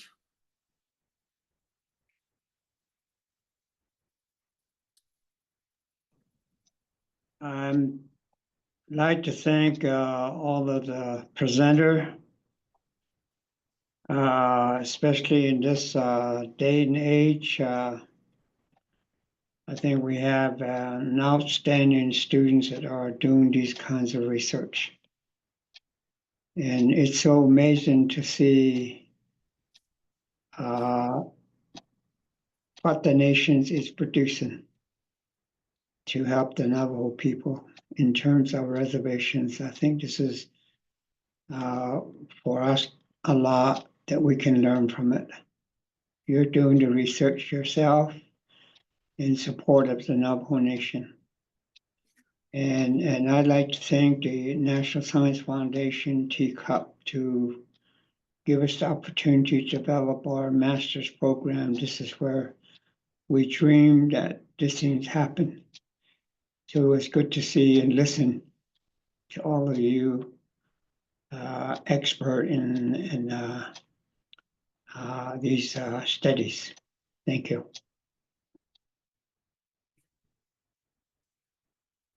Thank you, sir. Thank you very much. Any other comments or, because it is 3 o'clock and now our third presenter is in line. So if you all permit, we can stop here. Thank you very much, Kaitlan. And now we have our third presenter, Faylene Begay. Faylene, over to you. Okay, are you ready? Yeah. Are you excited? Yeah.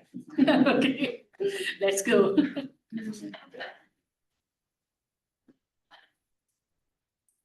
you help me? How do you do that?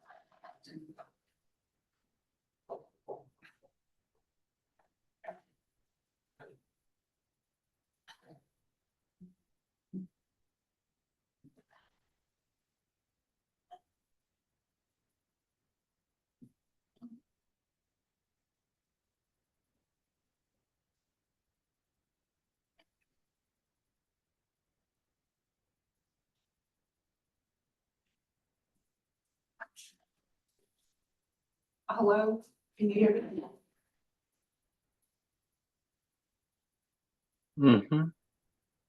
We can hear you. Yad et, She'eya, Faylene, Begay, and She'e Tanizapin Shlen, Nagheden, and Twitter Dashanala, Kia Ani Dashache, Do Tadishkishni Dashanala, Putinez, Dizit Dashagan, Halo Mesa de, I see Dashagan that. Although Shanala Eleanor the gay for the end that Shanala has teen A stay at me Begay number 2 for the end that although Shamasana that Betty style for the where I got my idea for my research. My dad used to get sick a lot, and when I went to go visit Shanala, she used to tell me, "Dit di najaa Bonica, although but the shninda all Koshnala Ikaha." Oral teachings from your grandparents are essentially a blessing. As once stated by Arnold Clifford, Navajo ethnobotanist, sage is used for healing of the mind and body for the Dine people. They use it for cleaning the air and burning the sage leaves. I also learned at National Science Foundation that they also stated that sage has the ability to kill infectious bacteria just by smoking or smudging the petri plates of the infectious bacteria. It either stops the growth or stops the growth of the bacteria on the plate. In times when there was cold weather with fog present, the holy person called Humpback God brings native seeds and uses his planting stick to place seeds in the soil. Plants are also considered to give life. It is called Anna Azet. It has the ability to heal and assist the Dine people back to the restored balance in combination with prayers. Although the Native American population of the southwestern United States experience higher mortality rate due to infectious diseases as compared to the general population. In 2020, the CDC had stated that half of the Navajo people have diabetes, which essentially lowers the immune system, making them more likely to have increased infections like UTI or yeast infections. The title of my research is called Antimicrobial Effect of or sage Artemisia species against Candida albicans, E. coli, Staphylococcus aureus. I am currently at the Tibisi Center, and I am working towards my MS of biology degree. I have obtained my BS of psychology here at the Dine College. I am in the process of obtaining my BS of biomedical sciences. And this is the presentation to fulfill my MS biology thesis research under the supervision of Dr. Shazia Hakim. And this is possible due to the National Science Foundation and the grant numbers at the bottom. Antimicrobial resistance is one of the most influential, widespread health challenges all over the world. bacteria and fungi continue to develop mechanisms that make them resistant to antibiotics. The available antibiotics are rapidly decreasing, resulting in creating a crucial need for alternative options to infection management. The mechanisms behind antimicrobial resistance in bacteria include the following, as well as genetic mutations, influence pumps to push out the antibiotics out of the cell, and biofilm formation to fight against antibiotics, along with other groups of microorganisms. Traditional herbal medicines, with their extended history of applications and wide range of bioactive compounds, offer a promising solution in the fight against the antimicrobial resistance.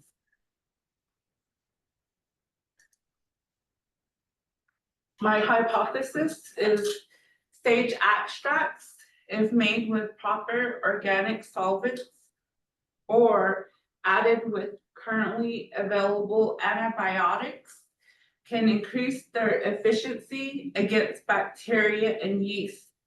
Also, their right use with medication can speed up the recovery from a number of infections.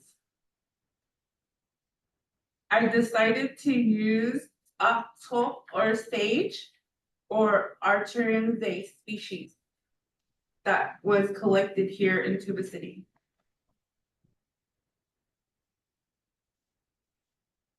Sage is a native plant as well as a medicinal herb that is found in Dinetta. There are approximately 900 species that is found globally. The big sagebrush, Artemisia tridentata, is the most widespread all over the Navajo lands. The specific scientific name is Artemisia tridentata.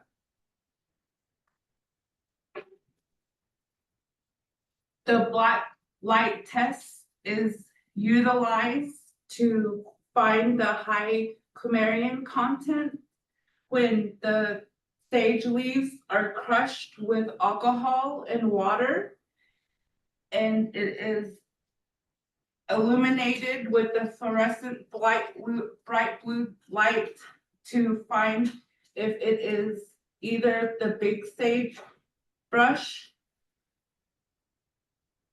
And this is what it looks like in the picture when it is illuminated with the black light. The few groups of bioactive compounds that have been reported as a very active ingredient include the following. Sage is also utilized in the Navajo traditional ceremonies in for smudging, as well as drinking as a tea, and it is also used to relieve colds, sore throats, and sinus congestions, as well as gastrointestinal problems that include indigestion and diarrhea, as well as lessening the symptoms of menstrual discomfort. And sage oil is also able to assist with healing of skin conditions. Here is a picture of the sage 3 leaf tips. There's 1, 2, 3. This is how you're able to distinguish if this is the Artemisia tridentata. The aims of and objectives include that this is a baseline study to check the antimicrobial activity of sagebrush, Artemisia tridentata, as well as other subspecies when soaked in water, ethanol, methanol, and acetone, as well as to check how good the prepared sage extracts work against an opportunistic pathogen called Candida albicans and priority pathogen bacteria, including E. coli and S. aureus, as well as others. These are a picture of all the approvals that needed to be obtained prior to the start of the research, and they were all approved by the Dine College IRB, Tuba City Chapter House, Western Navajo Nation Council, as well as Navajo Nation Human Research Review Board. The materials and methods include soaking the sage leaves extracts for preparation, the agar well diffusion method for antimicrobial sensitivity testing. The leaves were collected here in Tuba City in Western Navajo Agency. They were washed with distilled water and placed in a film hood to be dried. And then they were also crushed with 1 part dry powder, as well as the 5 parts of each solvent, which includes the distilled water, the alcohol, the methanol, and the acetone. They were soaked for 1 week, and then they were filtrated 7 days later, and they were placed in amber bottles for storage. And these amber bottles are to make sure that the sage doesn't illuminate the light and destroy its compounds, so it needed to be in the amber bottles. These are all the infectious bacteria that was used in the research. Essentially, I only wanted to test 2 representative bacteria, 1 gram negative E. coli and 1 gram positive Staphylococcus aureus. But the importance of the increasing antimicrobial resistance and the availability of the more range of bacteria, I was able to test more bacteria with the sage extract with the following 9 target bacteria and the 1 yeast. I used the Kirby-Bauer disc diffusion method that was developed in 1944. It is the most commonly used method in the clinical setting to determine the antimicrobial sensitivity of antibiotics. In this case, I used the sage extracts. The standard thickness and the size of the wells that were used is all the same size, and the selected concentration of the antimicrobial substance was all dispersed in the same amount as well. And the agar well diffusion method, I made agar wells in the petri dishes after I made the lawns, which is I placed the bacteria over the agar well, the petri dish of the agar on top of here, and then I created the agar wells. And in this illustration, it shows how I would place the sage extract in each well, and I would place it into an incubator for 24 hours, and then I would measure the zone of inhibition in millimeters, which is basically where the sage has stopped the growth of the bacteria. And this illustration shows the bacteria growth in or on the agar. And then here in the middle is where the agar well is placed. And then the sage is placed in the well. And then the sage would then create the zone of inhibition where the sage extract would actually stop the growth of the infectious bacteria growing on the agar plate. So this shows the procedures that I have completed. This first part of the procedure includes the preparation of the fresh culture, and I use the log phase. And then the target bacteria culture stock is placed on the petri dish. And then it is then created the target bacteria culture to grow the fresh culture. And I use this procedure where I transfer the isolated colonies of the target bacteria to the normal saline to prepare the inoculum equivalent to the 0.5 McFarlane index. And then this part for number 2 is I prepare the MHA plates. I match their turbidity of inoculum with the 0.5 McFarlane index, and I prepare the bacterial lawn on the surface of the MHA plates using the inoculum.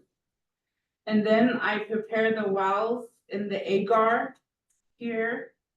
And then this step shows where I place the sage extract in each well. Then I incubate the plates at 37 degrees centigrade for 24 hours. And then afterwards, I take the plates out, and then I measure the zone of inhibition, and I document it in millimeters. To begin with, I was trying to find the appropriate amount of sage extracts, and I started out with 10 microliter, and I was not receiving any zones. So I increased it to 20 microliter, and that's where I started to see more zone of inhibition. So I just kept the amount at 20 microliter. Antibacterial sensitivity testing was done to check the effectiveness of sage leaves extracts against multiple gram-positive, gram-negative bacteria and Candida albicans, the yeast. The solvents against the target microorganisms include the extracts and the 3 representative antibiotics against microorganisms, and testing against mixtures of extracts and microorganisms. The 7 types of controls that were used to compare the results are sage and water, acetone, alcohol, methanol, as well as the 3 antibiotics, which include ampicillin, erythromycin, and gentamicin, and they each come from a group of antibiotics which they represent. This is a picture of the infectious bacteria on the petri dishes that I use in my research. This is more petri dishes that were here to have you see. You can see that there's different kind of bacteria. And to illustrate or to bring more light into what I'm going to explain further is the graphs that I have included. They will show the solvent and the sage, and then they will separate the solvent alone to find the activeness of sage. So when combined with the sage and their effectiveness, it might increase. And the vehicle effect of sage with antibiotics would also be illustrated the same way. So the antibiotics with sage, and that would be included in the graph, as well as the antibiotic alone. And then that would show the vehicle effect, which would be the benefit of sage. Here, there is, in the case of Klebsiella pneumonia, this is the triplicate trials that were completed throughout the 2 years. And this is the mean of the triplicate trials. So when speaking about Klebsiella pneumoniae, the sage and distilled water show an activeness of the zone of inhibition of 27. And then the largest one with the largest vehicle effect is the sage and acetone at 32. And you can see right next to it, the acetone has a zone of 0. So the red bar of the 32, that's the vehicle effect, which is the actual benefit of the sage in the trial. So using the sage and the acetone, the benefit of using the sage is 32. So the red bar shows it, the sage is the active ingredient, not the acetone. So the lowest one would be the vehicle effect of sage and acetone and methanol at 1. Oh yeah, sorry. This right here, the lowest one is here. So with the acetone and the methanol, just the control, it's 17. But when I added sage, it went to 18. So the vehicle effect is only 1. This is the triplicate trials of the Enterobacter aerogenes.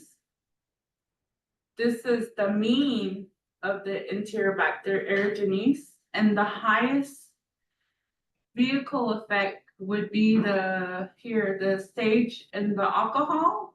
The alcohol testing, the control is at 0. When I tested the sage and alcohol, it was at 34 millimeter. And that shows that sage is what is making that large zone and not the alcohol. And the largest, the lowest zone would be the vehicle effect of sage, acetone, and alcohol. The control for the alcohol and acetone is 18. And when you add sage, it's 30. So the benefit of sage is the 12 millimeter. And this is a picture of the petri dishes with the results of Enterobacter aerogenes. And you can see that there are zone of inhibitions for the sage and methanol here. Sage and methanol here. And then the sage and alcohol as well. But when you look at the controls, there's no zones, which basically shows that sage is the active ingredient. This is the triplicate trials for the E. coli wild type. This is the mean for the E. coli wild type. The largest vehicle effect would be sage and alcohol. For alcohol alone as a control, it would come out to 0. Sage and alcohol together, it's at 32, which shows the vehicle effect or the benefit of sage at 32 millimeters. And then the lowest one would be the alcohol and the methanol here. Someone asked the question. Oh, shoot. In the case of E. coli case file, Between alcohol and methanol. there is, There's this is methanol and alcohol. triplicate. This is a picture of the mean. This is what I wrote. And the largest vehicle effect shows that sage and acetone at 27. The acetone trial for the control is at 0. So it shows that sage has the benefit of 27. Similarly, the methanol and alcohol is almost at 27, it's only at 25. So in the case of E. coli K12, sage and acetone would be beneficial to help to stop the growth of E. coli K12. And then the lowest vehicle effect is the acetone and methanol.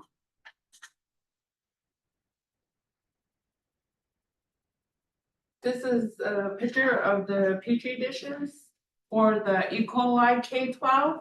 And you can see here that the zone of inhibition is 22 and 18 when sage is mixed with methanol and sage and acetone.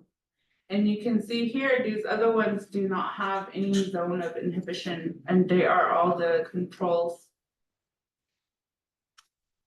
This is a graph of the triplicate trials of the Aeronymous hydrophila.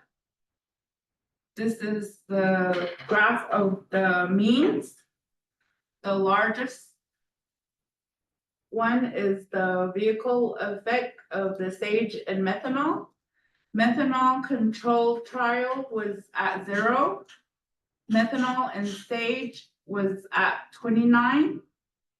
So the largest vehicle effect was at 29, showing that 29, this is what sage is helping with, benefiting with this zone of inhibition, with stopping the growth of the infectious bacteria. This is a picture of the petri dishes with the trial with the Aeronymous hydrophila.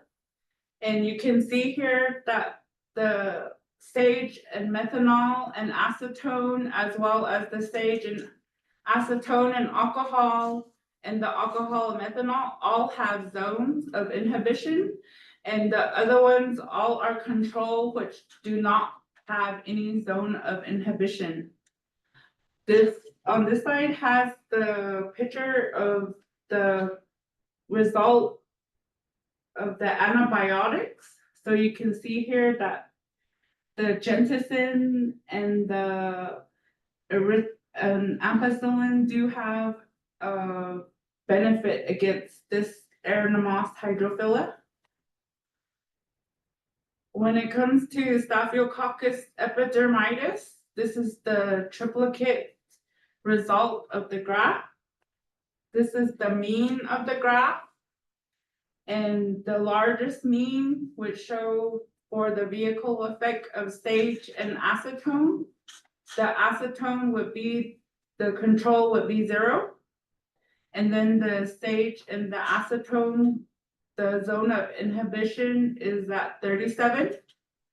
And then the vehicle effect is also 37, which shows that sage is the one that is benefiting this zone and not the acetone.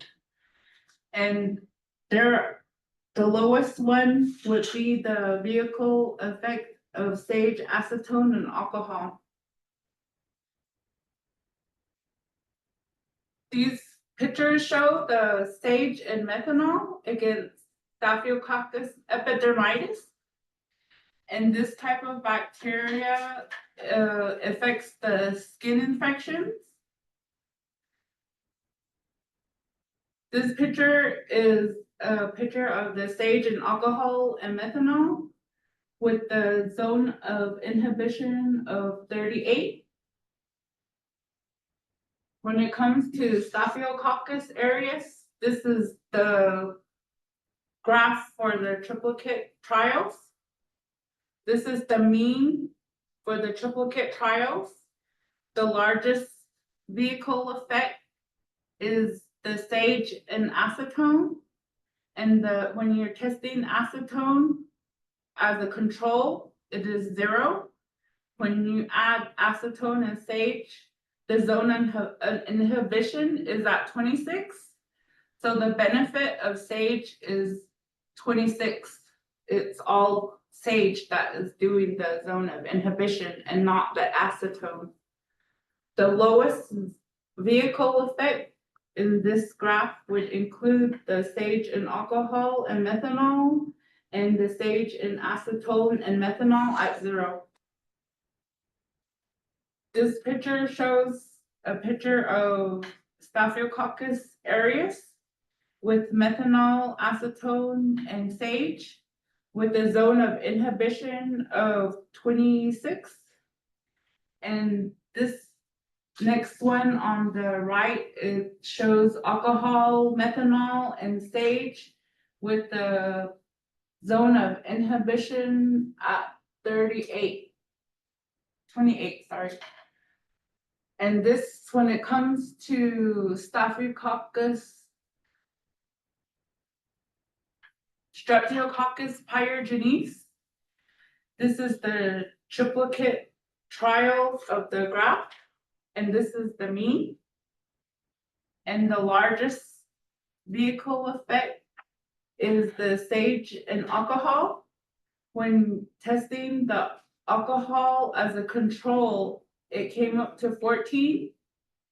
And then when I tested the alcohol and sage, it went to 32. So the vehicle effect was 18, and this is the benefit of sage. And then the lowest one would include the acetone and sage and alcohol and methanol at 0 vehicle effect. When it comes to Micrococcus luteus, the largest vehicle effect is the sage and alcohol and methanol. When testing the control of alcohol and methanol, it came to 0. When adding sage, it went to 39. So the vehicle effect or the benefit of sage was 39. And then the lowest one, the vehicle effect, is sage and acetone, and it came to 1. Testing the control of acetone and alcohol, it's at 18. And then adding sage is at 17. So making the vehicle effect of 1. When it comes to Klebsiella pneumoniae, this is the graph of the results testing the antibiotics. So you can see here that the sage and genticin together in combination came up with a zone of inhibition of 22. And when tested alone, just genticin, it was at 18. So the vehicle effect or the benefit of sage was 4 for genticin and sage. And then the lowest one would include the ampicillin and sage, and then the erythromycin at sage at 0. And this is a picture of the results of Klebsiella pneumoniae. You can see here that when adding sage and genticin, you can see that there's a zone of inhibition. And for the ampicillin alone, there's a zone of inhibition. But when you take ampicillin with sage, there's no zone of inhibition, which basically states that it's more beneficial to not use sage as a complementary antibiotic or treatment when you're infected with the Klebsiella pneumoniae. it's only better if you take the antibiotic alone. And that's interesting to find out because sometimes people drink sage and they're taking antibiotics. In some cases, it's not beneficial. In other cases, it is. It just depends on what type of infection or bacteria your body is infected with. When it comes to Enterobacter aerogenes, the largest zones would be the vehicle effect of sage and ampicillin. When taking sage and ampicillin, it is at 31, and then the vehicle effect is at 3. So the benefit of sage is 3. When it comes to E. coli wild type, erythromycin and sage has a zone of inhibition of 51. When taking erythromycin alone, it is at 16. So the vehicle effect is beneficial. It comes from sage. So when you are taking erythromycin for an infection and you take sage, sage would actually assist you in recovering from your infection faster. When it comes to E. coli K12, there is a negative effect of the vehicle effect for the ampicillin and sage, as well as the genticin and sage. Although if taken with erythromycin and sage, there is a vehicle effect or the benefit of sage of 4. When it comes to Staphylococcus epidermidis, the largest vehicle effect is the sage and ampicillin. When taking ampicillin alone, the zone of inhibition is 23. When you add sage and ampicillin together, the zone of inhibition is 32. So the vehicle effect or the benefit of sage is at 9. And comparing the other two, their ampicillin and sage is more beneficial when using with sage as compared to the other 2 antibiotics. And this is the picture of the Staphylococcus epidermidis. And you can see here, taking ampicillin alone has a smaller zone as compared to adding sage has a larger zone when taking ampicillin for this particular infection. When it comes to Aranamos hydrophilia, the largest vehicle effect is 12 for the sage and ampicillin.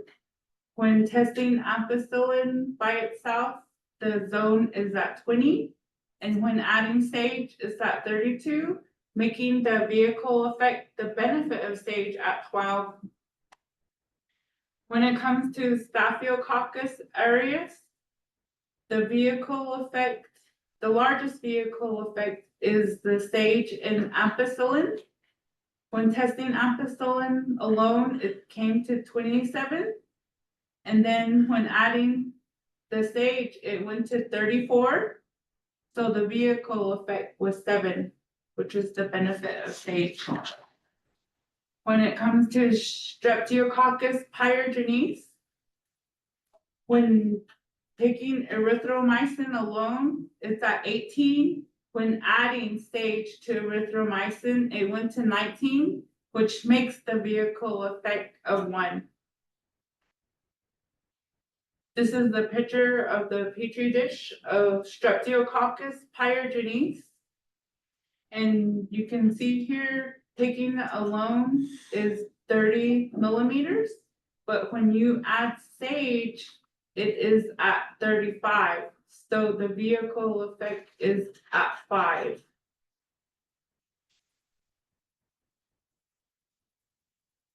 The opportunistic yeast called Candida albicans has the ability to develop thrush in infants and also create like infections for women. And this culture media was used here.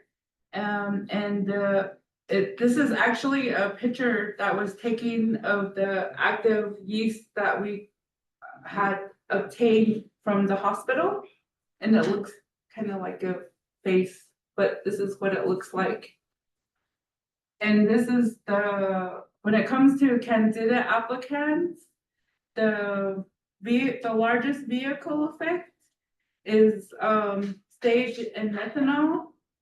And it is at 31. When testing the methanol as a control, it is at 0. And methanol and sage is at 31, making the vehicle effect or the benefit of sage 31. And then the lowest one would be the vehicle effect of 0 for alcohol and sage here. And then this is a picture of the results of the Candida albicans. And you can see here the acetone and the sage have a zone of inhibition of 28 millimeter. And then here is the control of 22, and then the alcohol and the acetone at 20. So there is some benefit of using sage and acetone when it comes to Candida albicans. And here there's a zone of inhibition of 28 millimeter for the sage and alcohol and methanol. And the sage and methanol at 23 microliter. And then for the control, it would be 25. And then the control for alcohol is 22. This is all the infectious bacteria in one graph when it comes to the different organic solvents. And the highest for the green is the vehicle effect for acetone for epidermitis at 37. And then the largest vehicle effect for alcohol would be the Enterobacter aerogenes. The largest vehicle effect for the acetone and methanol would be 35 for the Micrococcus luteus. And then the vehicle effect for sage and methanol would be 35 for the Micrococcus luteus.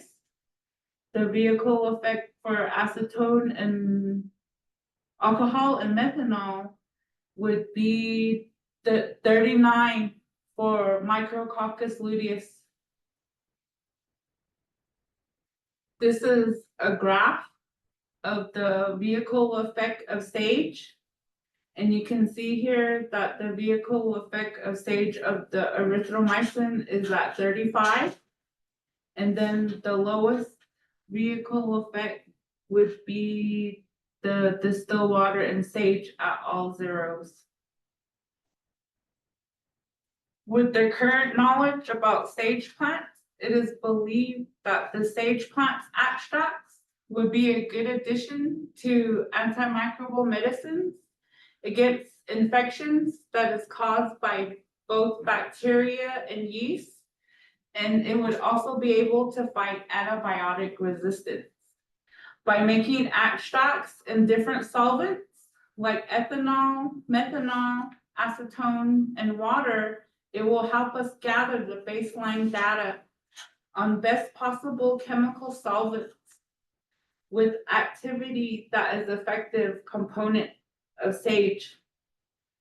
Collectively, single solvent sage extracts were found more effective against gram-negative bacteria as compared to gram-positive bacteria when tested alone. While combinations of solvents seem capable of extracting the best antibacterial compounds of sage, and this is best illustrated by the choo-choo train effect. And among the tested bacteria were E. coli, S. aureus, S. epidermidis, Enterobacter aerogenes, and Klebsiella pneumoniae that were among the top priority pathogens drafted by the Worldwide Organization in 2019, and it was also revised in 2017. The extracts were also tested against Candida albicans and opportunistic yeast, and the results show better activity when tested using combination of solvents as compared to single solvents.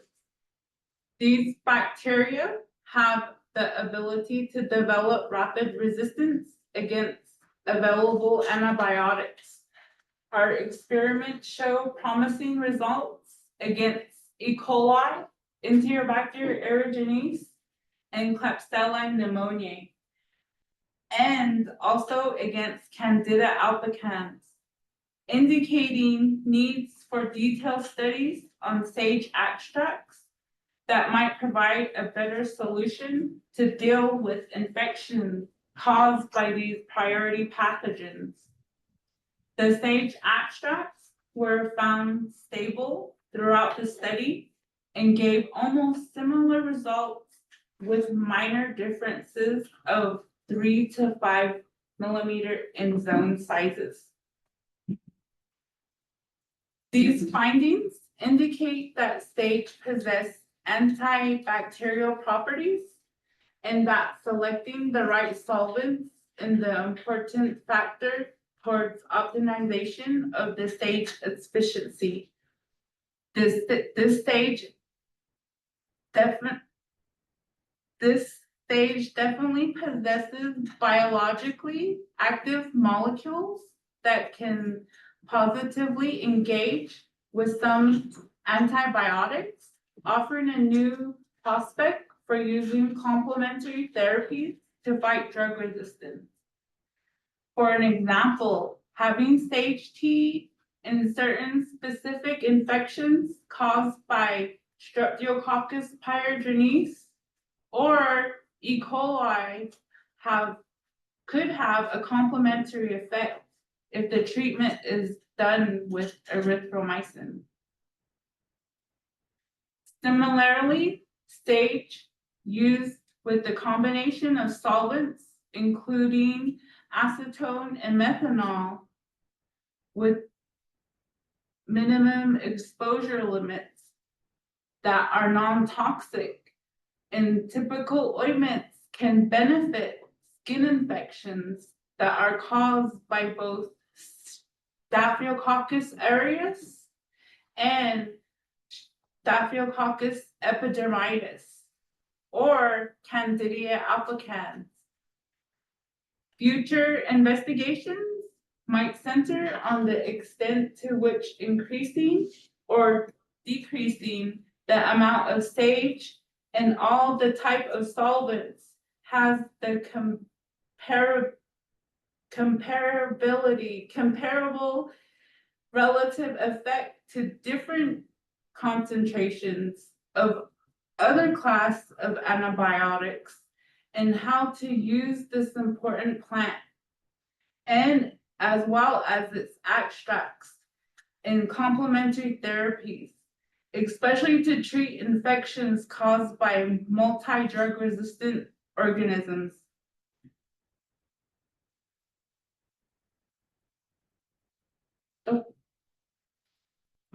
I would like to acknowledge Dr. Charles Monty Russell, as well as others that include Dr. Shazia Hakim Thank you for coming to the Net College and blessing us and pushing us and believing in us and just making this master's program awesome. Thank you, Shazia, as well as my graduate committee members, Dr. Paul Prueitt, Cathy Propper, Dr. Rexley Jim, and all of the Tuba City Center employees, which include Miss Phyllis Begay. Also, Allison, thank you for always encouraging us and assisting us to help with our research proposal and everything. And also to all my lab members, especially Carlene Paestiwa, Kaitlan, Neilroy, and everybody at the Net College. Yeah.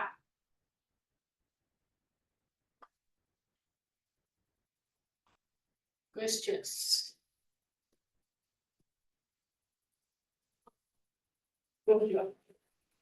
Thank you. Questions for Faylene.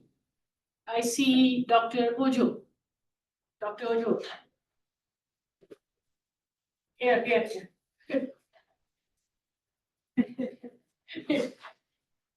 I can't hear him.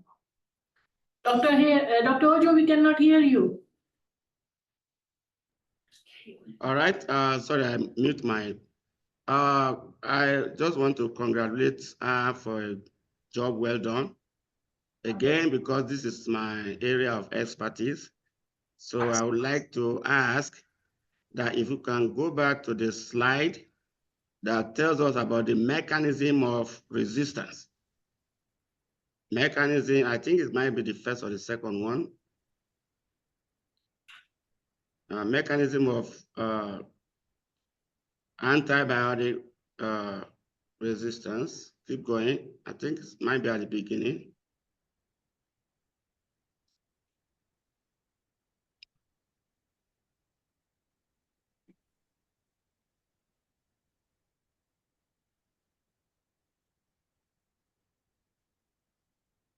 I think that was part of Kaitlin's. Yeah, that was at the beginning. Yeah, okay, go ahead. That was in Okay, Kaitlin's. that's where there's something I saw about our mechanism now. Okay. Oh, just not your slide. Yeah. Is this one? No. I saw she listed some mechanism of resistance. That was in Kaitlin's presentation, I think. You are No, I think she's okay. All right, because I saw something like list of mechanisms like enzymes and stuff like that. I knew, okay. All right, let's leave that alone. Mhm. Okay, now you use a lot of solvents here. I can see methanol, acetone, and ethanol. You also reported that the combination of solvents was able to produce a dramatic result. Why is that? Why was that the case? Using combination of solvents. Because I see you use methanol, acetone, and occasionally there are three solvents here: methanol, acetone, and ethanol. And then when you are presenting your conclusion, you did mention that the combination of solvents produced a dramatic result. So what is responsible from your knowledge of chemistry? What is responsible for that? Why you get better result in combination? Yeah. What do you think? I did also state in my conclusion that I did get better results with just one extract as compared to two extracts. Yes, I saw that. That's why I'm asking you, because you put up as part of your conclusion that when you use a combination of solvents, the result, the extract was better. So the question I'm asking you from the basic chemistry, why is that? Why did we achieve such a dramatic result with combination of solvent? Do you know the reason why? Well, the solvents are actually what assists with the extraction of the components of the sage. And my conclusion stated that I did get better results with just using one solvent as compared with two. Okay, let me help you out. Those solvents, are they polar or they are non-polar? Methanol, ethanol, and acetone. What's their polarity? Okay, I can see Dr. Hakim said that was a feature. Okay, let's leave that. All right, one more question. Also, I saw erythromycin plus sage produce a dramatic result, and ampicillin. So when you have that kind of situation, what is happening? Are they acting as synergistic? Yes or no? Yes, they are. Okay, very good. All right. I'll let other people ask questions. Thank you. Dr. Yee. Hi, this is very impressive. Okay. One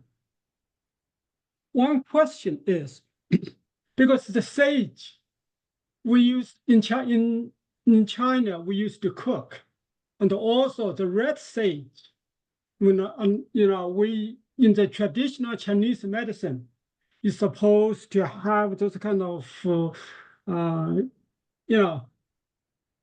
to boost the immune system. So did you ever think of using the red sage instead of the big sage brush? Essentially, we just wanted to use the sage that is collected locally here around Deneta or mainly around Tuba City, because traditionally Navajo people use sage for their traditional healing ceremonies to actually heal from infectious bacteria or sickness. So in the Navajo traditional ceremonies, we use sage in each ceremony. So using the sage in the ceremony, it actually assists with killing the infectious bacteria. And it's actually kept in like medicine bundles. And it's also used for like smudging. You inhale the sage smoke when you pray. And when you inhale, it's actually essentially killing the infectious bacteria that is within your body. Okay. So, I think if you have any interest, I would recommend you to go study some Chinese medicine. Actually, those are, put it this way, because as I said from an hour ago, that Navajo is rich in herbal medicine, right? So it's kind of very similar. Yes, I have also collected a lot of scholarly journals that it's all over the world that all the people use sage, and it's not just the Navajo people, it's all over the world, like you were saying. Yes. Okay, and thank you. I would be happy to test further sage if I were to have that support from NSF to further research on that. So if you really want, just remember the, the red sage that, is very expensive Chinese medicine and it's supposed to be very effective. Okay. Okay, thank you very much for your Mhm. comment. Thanks. Dr. Propper.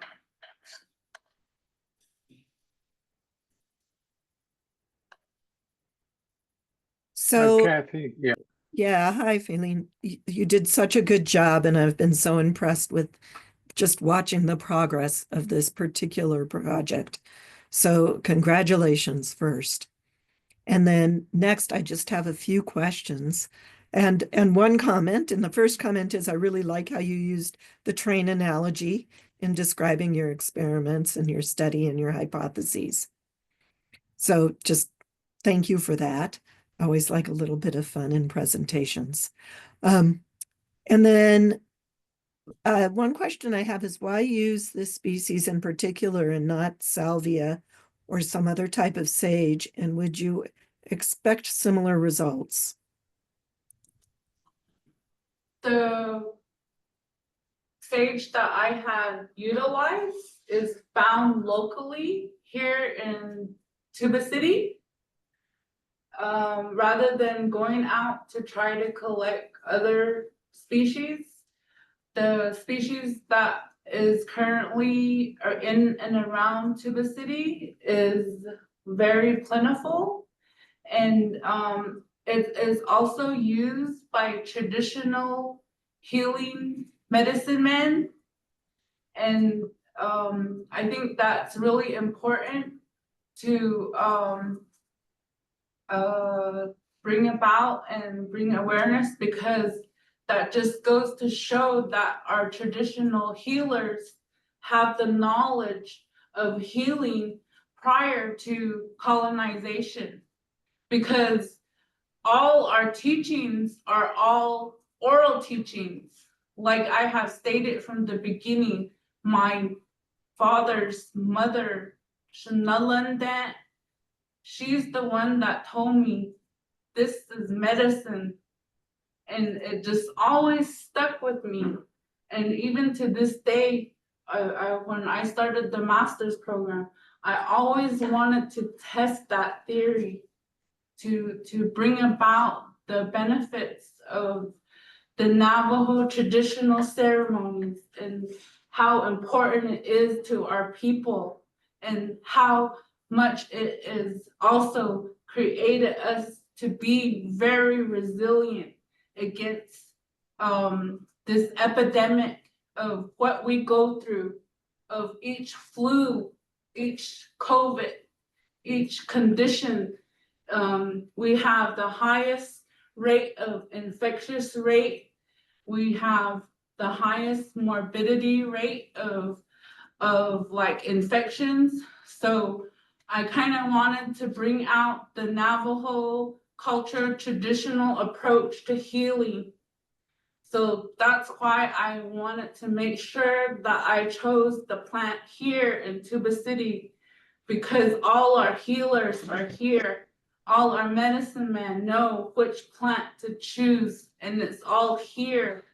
We're very, very rich with all this stage, and we need to utilize it so we are able to overcome and fight these infections that our people are fighting, so we can stop this like amputations and early deaths. We need to keep our elderly alive, because they're the ones that are teaching us. So that's why I chose this particular stage, is because our people use the same stage. So thank you for your question. No, that was a very thorough and meaningful answer. So I appreciate that. I do want to say, so let's see, which question do I want to go with next? So let's just follow up with that, because it is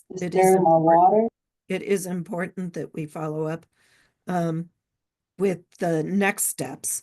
So with those next steps, as things should probably move forward into human testing eventually, what would you think would be some cautions that you'd want to apply to those next steps as you move forward with your research?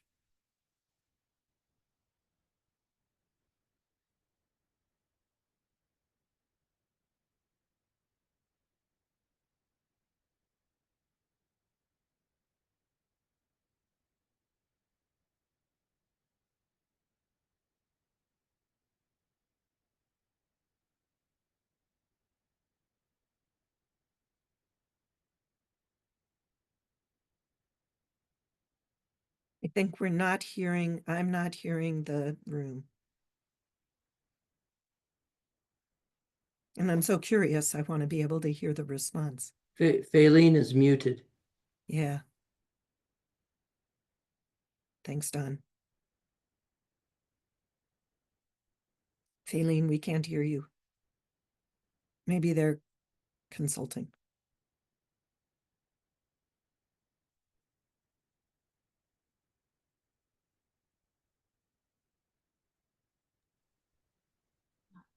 There we go. Can you hear me now?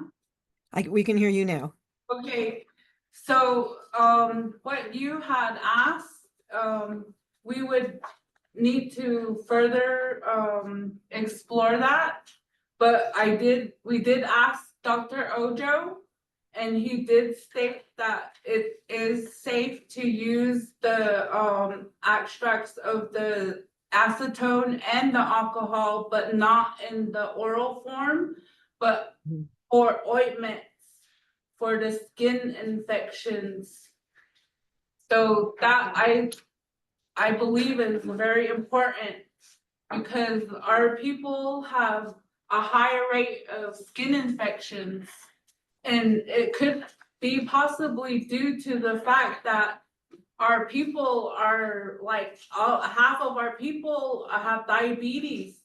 It increases the lower immune system, which makes it them more prone to infections that are not able to heal, and also could lead to amputation. And I know, because that's happened to my family members, and they don't make it, and it's a very hard to deal with. And I'm sure I'm not the only one that has to deal with the diabetes and the complications of diabetes. Right. So do you think, how would you go about testing the hypothesis then that the sage, I know in traditional ecological knowledge, you guys everybody has already tested this. So would you just move forward now with using sage on wounds? And if so, how would you go about doing that?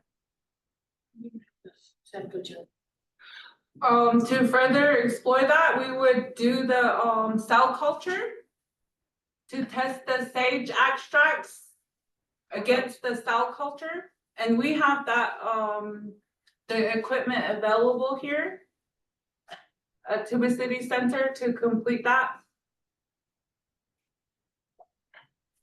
Okay, that would be there's some wound models in cell culture that you could use that would be very useful for testing that, I think. And I'd be happy to talk more about that as well. And then the one cautionary thing I would say is, I understand what you're saying about the vehicle effect, but it almost can sound confusing when you use the term vehicle effect. It makes it sound like you're looking at how the vehicle's affecting alone without the sage, instead of subtracting the vehicle effect from the vehicle plus sage effect. So I would say the beneficial effect, not taking into account any vehicle effect, is X or Y, just because sometimes it gets a little confusing when you say just vehicle effect. I think others might feel that meant the effect of the vehicle alone. So it was clear to me what it meant, but it took me a minute to kind of switch my mind frame around. And then last, I would really like to see in the end a table of kind of a summary of your effects across the different, like what was the vehicle plus SAGE most effective outcome for each of your individual bacteria or yeast treatments. And that would be helpful. Just as a final kind of summary in your thesis. And maybe that's what you're planning on doing. That's it. Those are my comments and my questions. Thank you so much, Faylene. It was really outstanding. Thank you, Dr. Propper. Thank you very much, Dr. Propper. And I personally really appreciate like your times and your suggestions, and during the previous presentations to the graduate committee when Faylene was discussing and Kaitlan was discussing and Neil was discussing their progress, that how they were trying to compile all these results and everything. Every bit of your suggestion was very helpful, and same as like today, like it is not just the ending, it is just the beginning of a lot of things that can be done in future.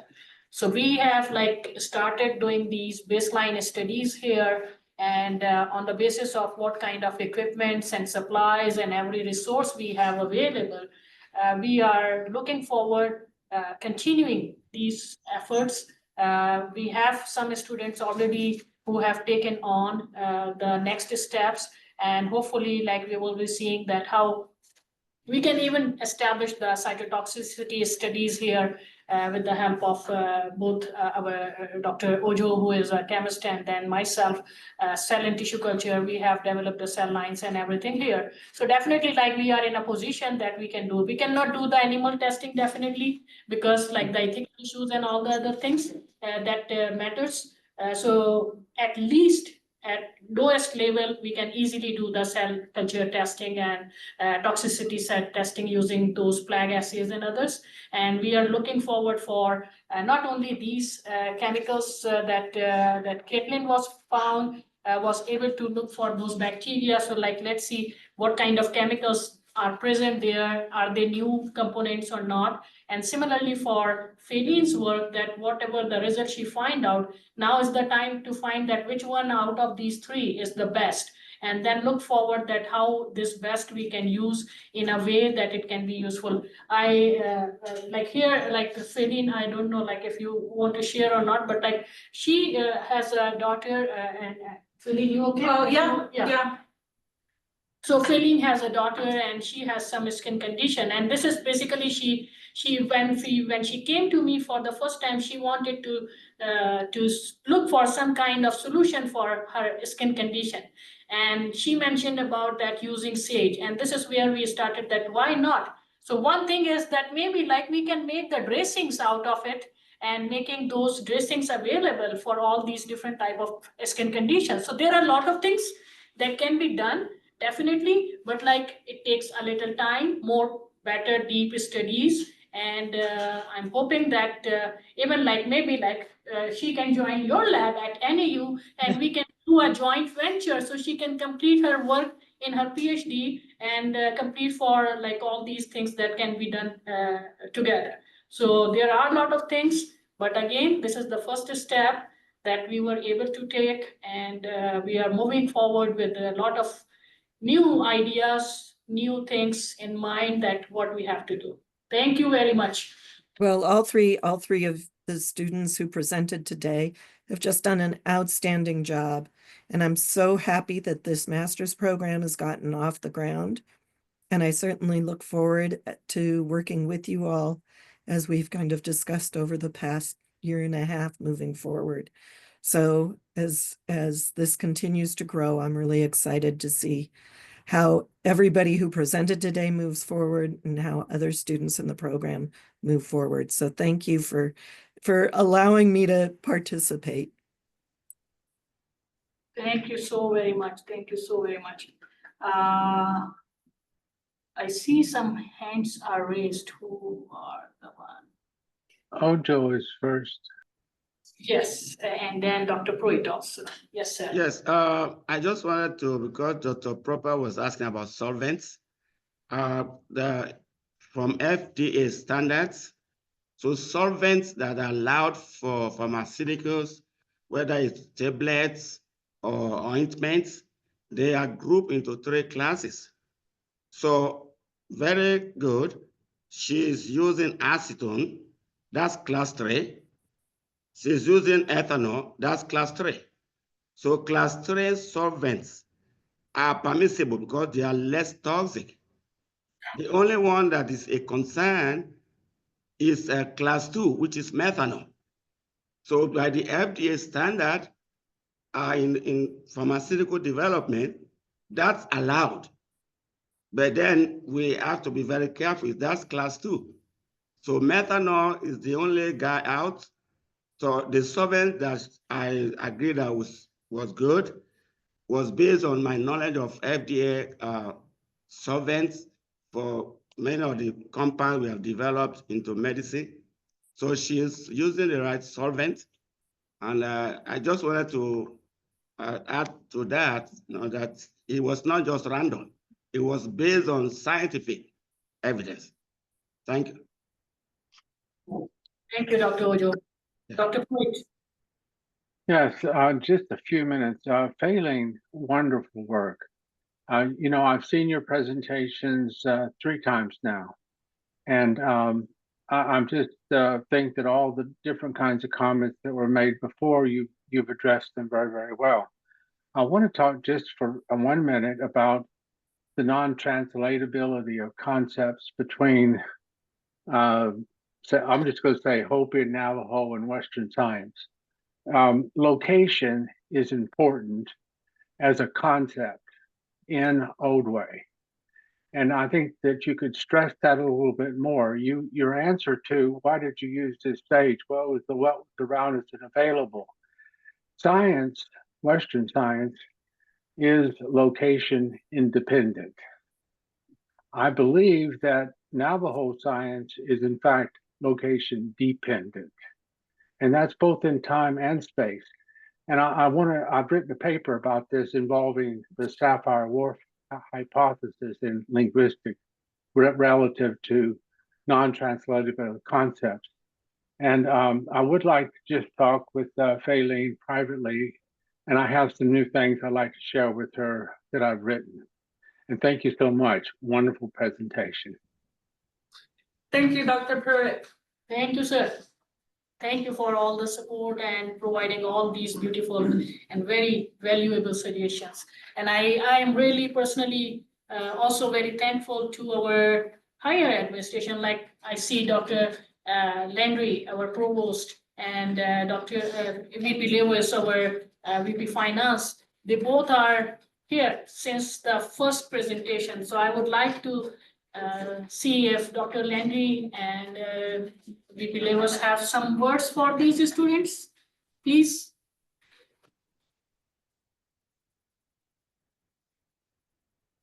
Oh, good afternoon, everybody. I just wanted to say that I am inspired and also a little bit intimidated by what our students have accomplished. I was a little bit blown away by the depth and the breadth of these presentations, which really speaks to the academic rigor. Congratulations. I will see you guys next week at graduation. Very well done. Thank you for sharing. Thank you very much. Thank you very much. Thank you so much. VP Lewis. Yes, Please. this is VP Lewis. I just wanted to congratulate the students. They did a terrific job, and I was very impressed too by the presentation and the depth of their research. I think there's a lot more that can be added to these research. They kind of open a lot of new windows and a lot of new research that we can do. So I'm looking forward to that as well too. So thank you very much. Thank you so much. Thank you very much. Jody, would you like to say something? I see your hand. Thank you. I can't be here with these amazing students and not say something. But I two things. One, I hope that that the students will consider coming to the Teacup Research Symposium to present their work, submit the abstract to the Tribal Nations Research Group. If you don't have that email address, I will give it to you. The abstracts are due soon. I don't remember exactly when, but I think very soon. And so if you haven't already done it, please do consider coming to that. It's at the National Science Foundation building, and it's February 19th and 20th of 2025. So just about, less than 3 months now. But this is so exciting, and I would love for NSF to see all of these amazing results. And also, I just want to say, Shazia, this is, the students are overwhelming in their talent and everything, but I don't want your contributions to be overlooked, because it is your patience and guidance and genius and vision that helped them get to this point. So I just think we should all be very, very grateful for your work in making today be a reality. Thank you.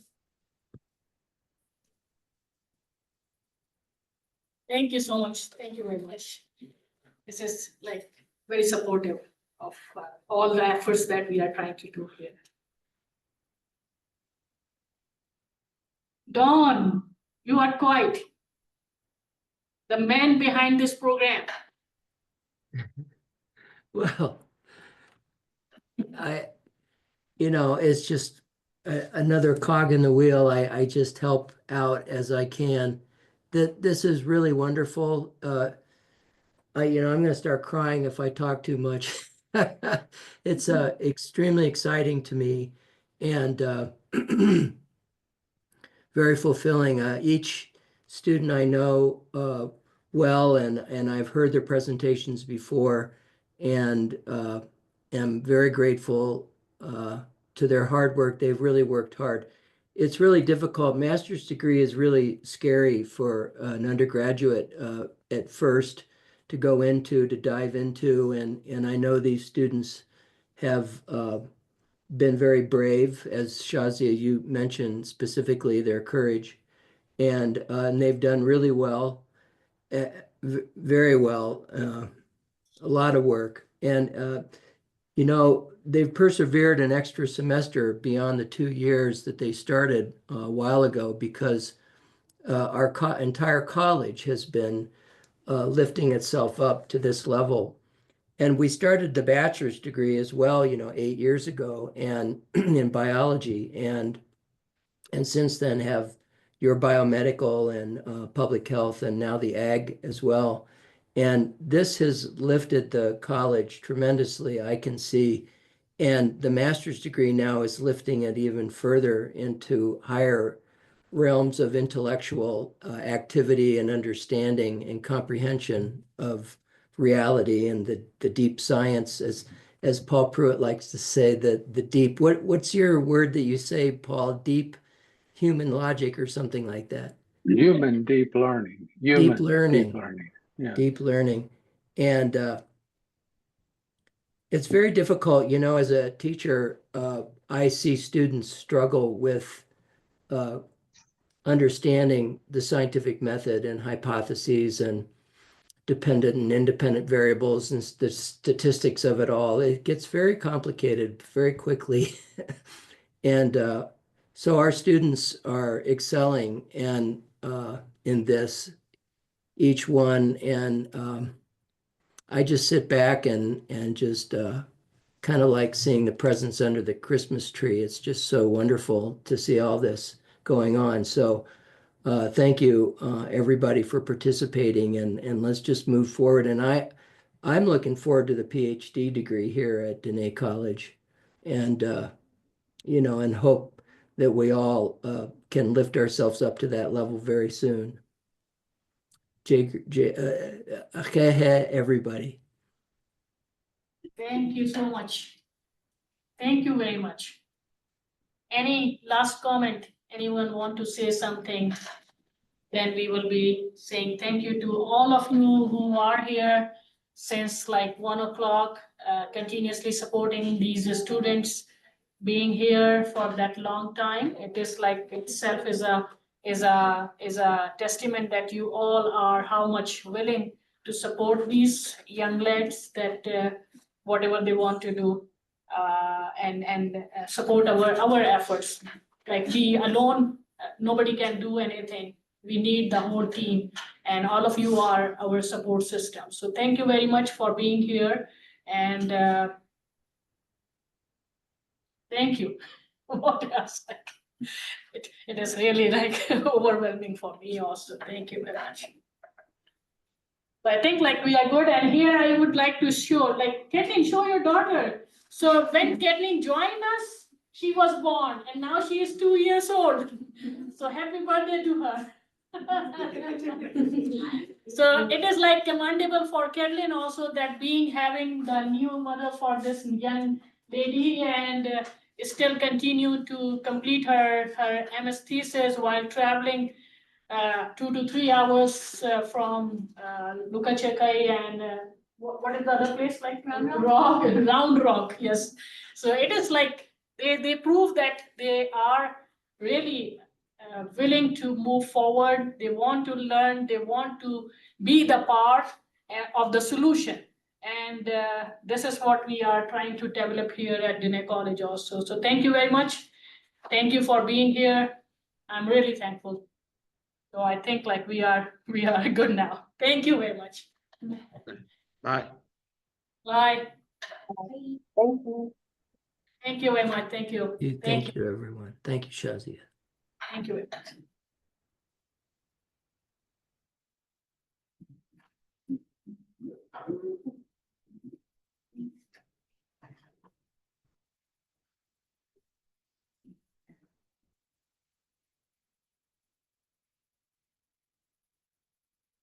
Let's just stare at Bob for a while. Looking at you, Bob. See you later. See you later this month, hopefully. Keep Tucson warm for me.